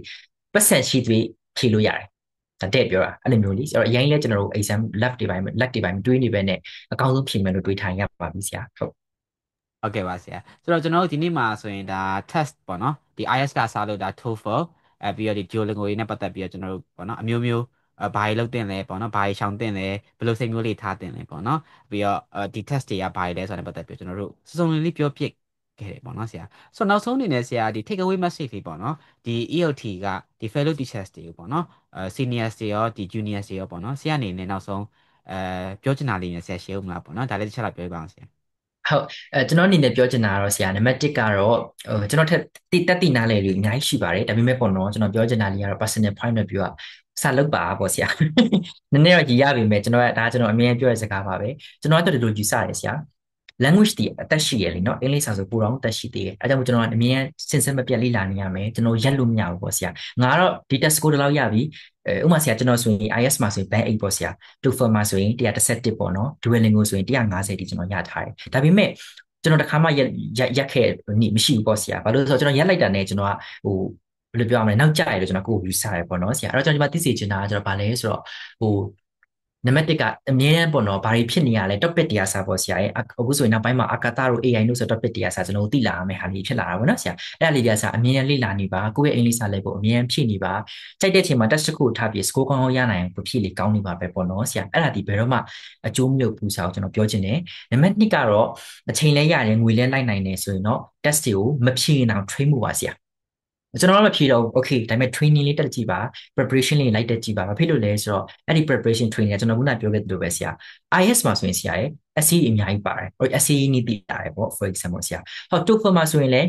speaking မှာဆိုရင်ဆရာအများကြီးကောင်းတယ် TOEFL speaking နေဆိုရင် summarization တို့ note taking တို့ပါစစ်တာဆရာဒါတွေအားလုံးမှာကျွန်တော်စစ်ပြင်လာနိုင်တယ်ပေါ့ဆရာအဲ့ဒါမျိုးလေး skill လေးပူလာတာပေါ့နော်ဒါကြောင့်မလို့ဖြစ်နိုင်မယ်ဆိုရင်နံပါတ်1ချက်ကတော့ test တွေကိုဖြေရင်လည်းကောင်းပါတယ်မဖြေနိုင်ရင်တော့မှ training လေးတက်တာကိုယ့်အတွက်အကျိုးမရောက်ဘူးလို့ကျွန်တော်ပြောချင်တယ်အဲ့လိုပြောလို့ကျွန်တော်ဆရာတော့ test တင်နေသူမျိုး test ဘက်က promote no ကျွန်တော်တို့မဟုတ်ဘူးဒါပေမဲ့ကျွန်တော်ကိုယ်တိုင်လည်း general English ကိုတင်နေဆရာတယောက်ဖြစ်တဲ့အတွက်ကျွန်တော်တော့ test တွေကောင်းတယ်လို့ကျွန်တော်ထင်တယ်ဒါပေမဲ့ဆရာ test တွေမှာလည်းဆိုးကျိုးကရှိပါတယ်ဆိုတော့ရှိရဆရာဥပမာအဖြစ်ဟိုခုနကျွန်တော်ပြောသလိုလေ exam လက်ကောင်းတဲ့သူကအမှတ်ပိုကောင်းသားမှာပေါ့ဆရာရဲ့တခါတလေကြာရင်အကြိုင်နည်းနည်း fail မဖြစ်တော့လို့ခံစားရတာပေါ့ဆရာ justice မရှိဘူးပေါ့ဒါပေမဲ့လည်းခုနကျွန်တော်ပြောသလိုပဲအဲ့လိုဖြစ်ခဲ့ရင်တော့မှကိုယ့်အတွက်ကတော့အကျိုးမြတ်တာဖြစ်တဲ့အတွက်ဟိုမကောင်းတာလည်းရှိတာမှန်တယ်ဒါလည်းကျွန်တော်နားလဲinstructor တယောက်အနေနဲ့သိတယ် but ဒါပေမဲ့ဖြေတာလည်းမမှားဘူးတင်တဲ့တက်တာလည်းမမှားဘူးလို့ကျွန်တော်ပြောချင်ပါတယ်ဆရာအဲ့လောက်စီရပါပြီခင်ဗျာဟုတ်ဟုတ်ကဲ့ပါအဓိကဘာလေးဖြစ်မလဲဆိုရင်ဒါဆရာအနေနဲ့လောက်ကြည့်တဲ့ねပေါ့နော်လောက်ကြည့်တဲ့ねပြီးတော့ကိုကမဖြေဘူးဆိုရင်တော့မှပေါ့နော်ဒီထက်ကဒီတင်မုံတင်နည်းတွေဒါမှမဟုတ်ရင်တို့ဒီ exercise ပုံစံမျိုးတွေပေါ့နော်ဘာတွေလေ့ကျင့်ပေးနေရလဲပေါ့နော်အခုဒီ IS မှာပါတဲ့ဟာမျိုးတွေဆိုရင်ပေါ့နော်ဒါ writing task 2မှာဆိုရင်ဒီ opinion essay တို့ဒီကျွန်တော်တို့နောက် ဟုတ်ပါတယ်ဆရာ problem solving တို့ဆိုရင်အရင်သဘောဟုတ်ကျပါတယ်ဆရာပေါ့နော်ဒါဟုတ်ကိုယ့်ပါတယ်ဆရာရဲ့အတွေ့ကိုဒါတိတိတတ်တာမတိမတာကိုဒါလုပ်ပေးနေရတိုးပေါ့ဒါ တက်စေရဟာ test လေးပါဆဟုတ်ရာအဖြေနောက်မှလေအရန်ကိုကျွန်တော်တို့ကောင်းတဲ့ဟာတစ်ခုပေါ့နော်ဟိုလုတ်တဲ့အရာတစ်ခုပေါ့နော်အဲ့ဒါလေးကျွန်တော်တို့အရန်သဘောကျတယ်နောက်တစ်ခုကကျွန်တော်လေအခုမှကောင်းနေပေါ်လာပေါ့နော်ဆရာကဒါလေးမေးချင်တာပေါ့နော်ဟို test ဒီ proficiency language test တွေကိုမဖြေဘဲနဲ့တော့သင်လို့ရတယ်လို့ဆရာထင်ပါဒါတော့နည်းနည်းကြောင်ပိတ်တဲ့မိကွန်းလေးပါဆရာနော်အဲ့ဒီကိစ္စကကျွန်တော်အရင်ဆွေးနွေးနေတာကြာပြီပေါ့နော်ဆက်ဆံမကြီးကြားထဲမှာလေအရင်ဆွေးနွေးရပို့စီလည်းအများကြီးကျွန်တော်ဖတ်ခဲ့တယ်အများကြီးရေးရပေါ့နော်ဆရာကျွန်တော်ကကျတော့ဘယ်လိုယူဆလဲဆိုရင်ဆရာကျွန်တော်ဆရာမတယောက်ရဲ့အရေးချင်းကိုကျွန်တော်အရင်ကြည့်လိုက်တာပေါ့နော်ဆရာမတချို့ဆက်ဆံမကြီးဆိုကျွန်တော်ခုနပြောလို့ sector တွေပြီးရချို့ဆိုရင် master တွေ teaching တွေနဲ့ဒီဒါနဲ့ပတ်သက်တာ methodology နဲ့ပတ်သက်ပြီး master တွေပြီးရအဲ့လိုမျိုးအရင်တော်ရဲ့ဆရာကြီးရှိပါတယ်ဆရာအဲ့လိုဆရာကြီးဆိုရင်တော့ကောင်းပါတယ်ကျွန်တော်အရင်အားပေးပါအဲ့ဆရာကြီးကျွန်တော်တို့ထက်လည်းအများကြီးပိုတိပိုတက်ပါတယ်ဆရာအများကြီးလည်းတော့ပါတယ်ဒါမျိုးဆရာကြီးဆိုတော့အဲ့တော့ကျွန်တော်နံပါတ်1ပြောချင်တာဒီမှာရှင်းအောင်ပြောချင်တာ qualifying တကယ်ဖြစ်ပြီးတကယ် professional ဖြစ်တဲ့ instructor တွေဆိုရင်တော့ yes no worries အဆင်ပြေပါတယ်အရင်မိုက်ပါတယ်ဆရာတို့ကကျွန်တော်ထက်အများကြီးပိုသိကြတာပေါ့နော်ဆရာအဲ့လိုမှမဟုတ်သေးဘူးဆိုရင်တော့ကိုကလည်းပညာသိမ့်မဆုံးသေးဘူးအသက်လည်းငယ်သေးရပေါ့ for example ဆရာရဲ့ကိုမှလည်း train နေအောင်ဆိုရင်တော့ test ဖြေထားတဲ့ဆရာတွေကပိုကောင်းပါလိမ့်မယ်ဆရာဘာဖြစ်လို့လဲဆိုတော့အဲ့ဒီဆရာတွေက ဒီသူတို့ကြောဒီ real life experience ကိုပေးနိုင်တယ်ဆရာဟာကျွန်တော်တို့ကလေကျွန်တော်ဥမာပေါ့ကျွန်တော်တို့ကလေအဲ့ဒီနေရာအဲ့လိုဝင်သွားတာအနှွေးထဲမပါလို့အေးလိုက်တာအရင်ပဲဒါလေးတွေအစားပေါ့ဆရာအနှွေးထဲမပါလို့ကျွန်တော်ကောင်းမဖြေခဲ့ရအောင်ဒါတွေကျွန်တော်ចောင်းသားတွေကိုပြန်ပြောပြနိုင်တယ်ကျွန်တော်ចောင်းသားတွေပါပြောလို့ဖြေရနေကြတယ်အနှွေးထဲယူသွားတော့အေးတတ်တယ်ဒါမျိုးလေးပေါ့ဆရာဆိုတော့အဲ့ဒါလေးကဆရာ share ပေးနိုင်တာဖြစ်တဲ့အတွက်ပိုကောင်းတယ်လို့ကျွန်တော်ယူဆပါတယ်ဆရာအဲ့တော့ကိုကတကယ်လို့လုံးဝ competent ဖြစ်တဲ့ skill နဲ့ knowledge တွေရှိရင်တော့ it's fine အဲ့လိုမှမဟုတ်ဘူးဆိုရင်တော့ test တွေဖြေထားတာကိုယ့်အတွက်အကျိုးရမ်းများပါမယ်ဆရာဘာဖြစ်လို့လဲဆိုတော့ကျောင်းသားတွေကိုကျွန်တော်ခုနပြောတဲ့ exam လေးဆရာမှတ်မိမှာပါဆရာမတက်ပွဲဆိုတဲ့ဟာလေးပေါ့နော်အဲ့ဒီတင်လိုက်ဖြေလိုက်ပြီးရင်နောက်တစ်ပတ်မှာသူစင်မောတက်ပြီးကျောင်းသားတွေစာတင်တဲ့အခါမှာ confidence ကထုံလို့ထောင်တက်သွားတယ်ပေါ့ဆရာလေပေါ်မြောက်နေတယ်လို့ပဲစာမျိုးပေါ့နော်မဖြေခင်နဲ့ဖြေပြီးမှာပေါ့အဲ့ဒါလေးကိုကြည့်ချင်းအဖြစ်တော့ဖြေတာအလွန်ကောင်းပါတယ်လို့ယူဆပါတယ်ခင်ဗျာဟုတ်ပြပါဆရာဆိုတော့နောက်ဆုံးပေါ့နော်ဒါဒီရဲ့ culture လေးပေါ့နော်ကျွန်တော်ဒီ late night teacher podcast မှာဆိုနောက်ဆုံးမှာကျွန်တော်ဒီ surprise ပေါ့နော် question ဒါပေမဲ့ almost surprise ပါပဲပြောရမယ်ဆိုရင်လေကျွန်တော်ရဲ့ guest speaker တွေကဘာမှလည်းတိတ်ပြီးပြင်ဆင်နေမရှိဘူးပေါ့နော်ကျွန်တော်တို့ဒါလက်တန်းပြောရတာဆိုတော့ကျွန်တော်တို့ ਨੇ အခုပြောရတဲ့မှာပေါ့နော်တချို့ဟာလေးကအမှားဝတာလေးရှိတတ်တယ်တချို့ကြတော့လည်းကျွန်တော်တို့ပေါ့နော်ကျွန်တော်မသိတာလေးပါသွားတတ်တယ်ပေါ့နော်အဲ့ဒါနဲ့ပတ်ဟုတ်သက်ပါတယ်ဆရာလိုအပ်တာလေးရှိတယ်ကျွန်တော်တို့ခွင့်လွှတ်ပေးပါဦးပါ အဲ့လိုပါဟုတ်ပါတယ်အဲ့ဒါကျွန်တော်အများပြောရပါတယ်အများတင်နေကြမို့လို့လူကလည်းငယ်သေးလို့ခွင့်လွှတ်ကြပါဆရာဆရာတို့ပြောပါဒါလေးမှလည်းမှားရင်ကျွန်တော်ခင်ခွင့်လွှတ်ပါလိုက်လေးပေါ့လို့ပြောနော်ဆရာဟုတ်တယ်နော်ဟုတ်ပါတယ်ခင်လိုက်လေးဆရာအဲ့တော့လေနောက်ဆုံးအနေနဲ့ဆရာအနေနဲ့ပေါ့နော်ဟိုကျွန်တော်သိတတ်တော့ဆရာအရင်အလုပ်များတယ်ဆရာအတန်းနေလည်းအများကြီးဆရာ organization အများကြီးနဲ့ဆရာတင်နေရပေါ့နော်ဆိုတော့ work life balance ပေါ့နော်ဆရာမရှိလားဟိုဆရာကျွန်တော်သိရတခါလေကြာရင်ဆရာအနေနဲ့ဒါစာပြန်မှုတော့မှမအားတဲ့အခြေအနေမျိုးဖြစ်လာတတ်တယ်ပေါ့နော်အဲ့တော့ဆရာမှာအဲ့လို work life balance ဖြစ်တာမျိုးရှိလားဒါမှမဟုတ်ဘယ်လိုတွေဖြစ်နေလဲပေါ့နော်ဟုတ်ဆရာကျွန်တော်ကလေဆရာအရင်တော့မရှိဘူးအရင်တော့မရှိဘူးတော်တော်မရှိဘူးပေါ့နော်လူငယ်လည်းဖြစ်တယ်ဇွဲကလည်းကြီးရပေါ့ဆရာအဲ့တော့တင်တယ်ပေါ့ဟာလာမေးတင်လာဆရာတင်တယ်ကြိတ်အဲ့လိုမျိုးပေါ့ဆရာလူငယ်တော့ကျွန်တော်အဲ့ဒီမှာပါတယ်ကြိတ်ဘာမှမတွေးဘူးကျွန်တော်ခုနဆရာပြောခဲ့တယ်လေကျွန်တော်မနေ့9နာရီထားပြီးည7:00ထိတင်ခဲ့ပြီးရက်တည်အများကြီးရှိခဲ့ဆိုတော့အဲ့လိုကိုအခုပြန်စဉ်းစားကြည့်ရင်အရင် hours နဲ့လုံနိုင်တာဟောလေဒါပေမဲ့ဒါငယ်တုန်းပေါ့ဆရာငယ်3-4နှစ်ပေါ့နော်လူကတစ်နှစ်ကလည်းအရင်တည်တာရယ်လေနော်လူကအဲ့လိုမျိုးဆိုတော့အဲ့တော့ဒါပေမဲ့အခုချိန်မင်းတော့ရှိရဆရာကျွန်တော်အခုချိန်မှာဆိုရင်ဗာလဲဆိုတော့ကျွန်တော်အေးဝအိတ်ပါတယ်ဆရာအေးဝအိတ်တယ်ကြိုးစားပြီးတော့မနေ့9နာရီတန်းနေကျွန်တော်လက်မခံတော့ဘူးပေါ့ for example ဆရာအတန်းဆိုင်တော့ကျွန်တော်အိပ်ပျော်9နာရီလားဆရာအိပ်ရတာလေအိတ်ပြော်တယ်ကျွန်တော်အိတ်တာတော့ကျွန်တော်အရင်အိတ်ပြောတာအိတ်ပိုင်းရတော့လေဟုတ်မိုက်တယ်နော် အဲ့လိုအဲ့ဒါအရင်ကောင်းတယ်အဲ့ဒါလည်းမင်္ဂလာတစ်ပါးပဲနော်ဆရာဟုတ်တယ်တချို့ဆရာဟုတ်တယ်ကျွန်တကယ်တော်ဆိုရင်အိတ်မပြောဘူးဒီတော်တော်ဟုတ်လုံးယူရတယ်ပေါ့နော်ဟိုဟုတ်တယ်အဲ့ဒါဖြစ်မျိုးလေးဖြစ်ဟုတ်သွားတာပေါ့နော်အရင်တော့ဂိမ်းနေစော်တယ်အဲ့လိုဟုတ်တယ်ကျွန်တော်လည်းဟိုပေါ့တခြား stress များနေဆိုတော့အိမ်ပြုတ်ဆရာရှောက်တွေးနေနေ3နာရီ4နာရီထိုးသွားပါဆရာရဲ့ဒါပုံမှန်တော့ကျွန်တော်မတွေးဘူးဆိုရင်တော့မစိုးဘူးပေါ့ဆရာအဲ့လိုမျိုးလေးတွေပေါ့အဲ့တော့အခုတော့ကျွန်တော်ရှိလာတယ်ပို့ပြီးကျွန်တော်နောက်ပိုင်းကျွန်တော်ဘယ်ဟာလေးပိုကောင်းလဲဆိုတော့ no ကိုကျွန်တော်ပြောတတ်လာတာပေါ့ဆရာ no ပြောတတ်လာအရင်ကောင်းတယ်အဲ့တော့အတန်းတက်တယ်ဆိုရင်ကျွန်တော်ပြောတယ်ကျွန်တော်ဝန်ခံလိုက်တယ်ပေါ့ကျွန်တော်ဟိုတော့အလုံးများတယ်ဒါမှမဟုတ်ကျွန်တော်တိတ်နေမကောင်းနားကျင်တယ်အဲ့အတွက်ကျွန်တော်အတန်းလေးမယူနိုင်ပါဘူးပေါ့ဒါပေမဲ့အတန်းအစ်စ်လာဆုံးနေတဲ့သူတွေတော့ကျွန်တော်တစ်ခါလေးမှာ message request တွေရောက်တော့မပြန်ဖြစ်တော့ဘူးပေါ့ဆရာရဲ့စာကတော့နော်အထဲတွေသွားကြည့်အောင်အဲ့လိုမျိုးပဲနဲ့ကိုចောင်းသားရေဆိုရင်တော့ကျွန်တော်အဲ့လိုမျိုးပြပြတယ်အခုနောက်ပိုင်းကျွန်တော်ရဲ့ဒီ priority ကဘာလဲဆိုနံပါတ်1ကိုကျမ်းပါဖို့ဘာလို့ကိုကျမ်းမှာဆက်ပြီးအလုပ်လုပ်နိုင်မယ်နေနော်ဆရာအဲ့လိုမျိုးလေးပေါ့ကိုကျမ်းမှာဖို့လိုတယ်အဲ့တော့များများအိတ်တယ်ရေတောက်တယ်ဆရာကျွန်တော်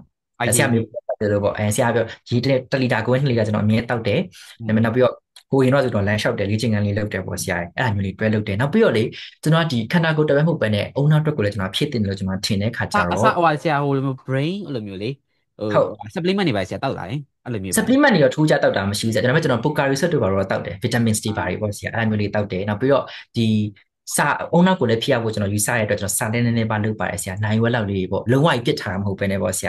ဟိုကလေးဒီကလေးရှောက်လုပ်တာမျိုးလုပ်ပါတယ်ဆရာအဲ့တော့ဆရာပြောတဲ့မျိုးဖြစ်ရရင်အရင်တော့လုံးဝမရှိခဲ့ဘူးဒါပေမဲ့အဲ့ဒါတော့ကျွန်တော်အပြစ်မတင်ဘူးဘာလို့လဲဆိုတော့ဟိုလူငယ်တယောက်ဖြစ်ခဲ့လေဟုတ်နော်တယ်ဆရာရန်ကြိုးစားခဲ့ခြင်းနဲ့ဟာအများကြီးအားရနေဝုန်းတိုင်းအခုတော့ကျွန်တော် short လာတယ်လို့အသက်ကြီးလာတိတာပေါ့ဆရာငြိမ်လာပေါ့ပြောချင်တာဟုတ်တော့လေ တော့မှန်တယ်ဆရာပုံငိမ့်ပါဆရာကျွန်တော်တို့ဟုတ်လက်ကြီးလာဟုတ်တယ်အဲ့ကြောင့်အငြိမ်လေးဖြစ်လာတယ်အခုရကိုတဲ့တော့ဆရာလောက်တာလောက်ပေါ့နော်အများမထိခါဆိုရင်ပေါ့နော်ကိုလောက်ချင်တဲ့ဟာလေးဟိုဟုတ်စိတ်ထက်တာလောက်ချလိုက်ဆရာပေါ့နော်တိတ်ပြီးတော့ဟိုကျွန်တော်တို့ဟိုတခါလေးကြရင်ပေါ့နော်ဟိုရင်တော့ကတော့ဆရာရဲ့ဒါငယ်ငယ်တုန်းကတော့ပေါ့နော်တချို့တွေကအဲ့လိုသူတို့မသိတဲ့အပိုင်းလေးကိုပေါ့နော်မတွေ့လိုက်ပဲနဲ့ကိုယ့်ကိုပေါ့နော်ထင်နဲ့မြင်တဲ့အပိုင်းတွေရှိရပေါ့နော်ကိုကဒါလားထိုဟာလားဆိုတာမျိုးပေါ့နော်ဒါပေမဲ့နောက်ပိုင်းကျွန်တော်ဘယ်လိုတွေ့လဲဆိုရင်ဆရာဟိုတခါလေးကြရင်တကယ်မသိဘူးသူတို့ကဆရာတလားဟိုဥမာပေါ့နော်ကျွန်တော်မမေ့ရဟို gas speaker တယောက်ကိုကျွန်တော်ဖိတ်ဖူးတယ်ပေါ့နော်သူဆိုရင်ဥမာဆက်စချင်းတော့ဆိုရင်တိတ်ပြီးတော့အဲ့လိုတိတ်ပြီးတော့ဆိုတာမျိုးထက်ပေါ့နော်ဟိုတိတ်ဟိုဒီဟာတိတ်ပြီးတော့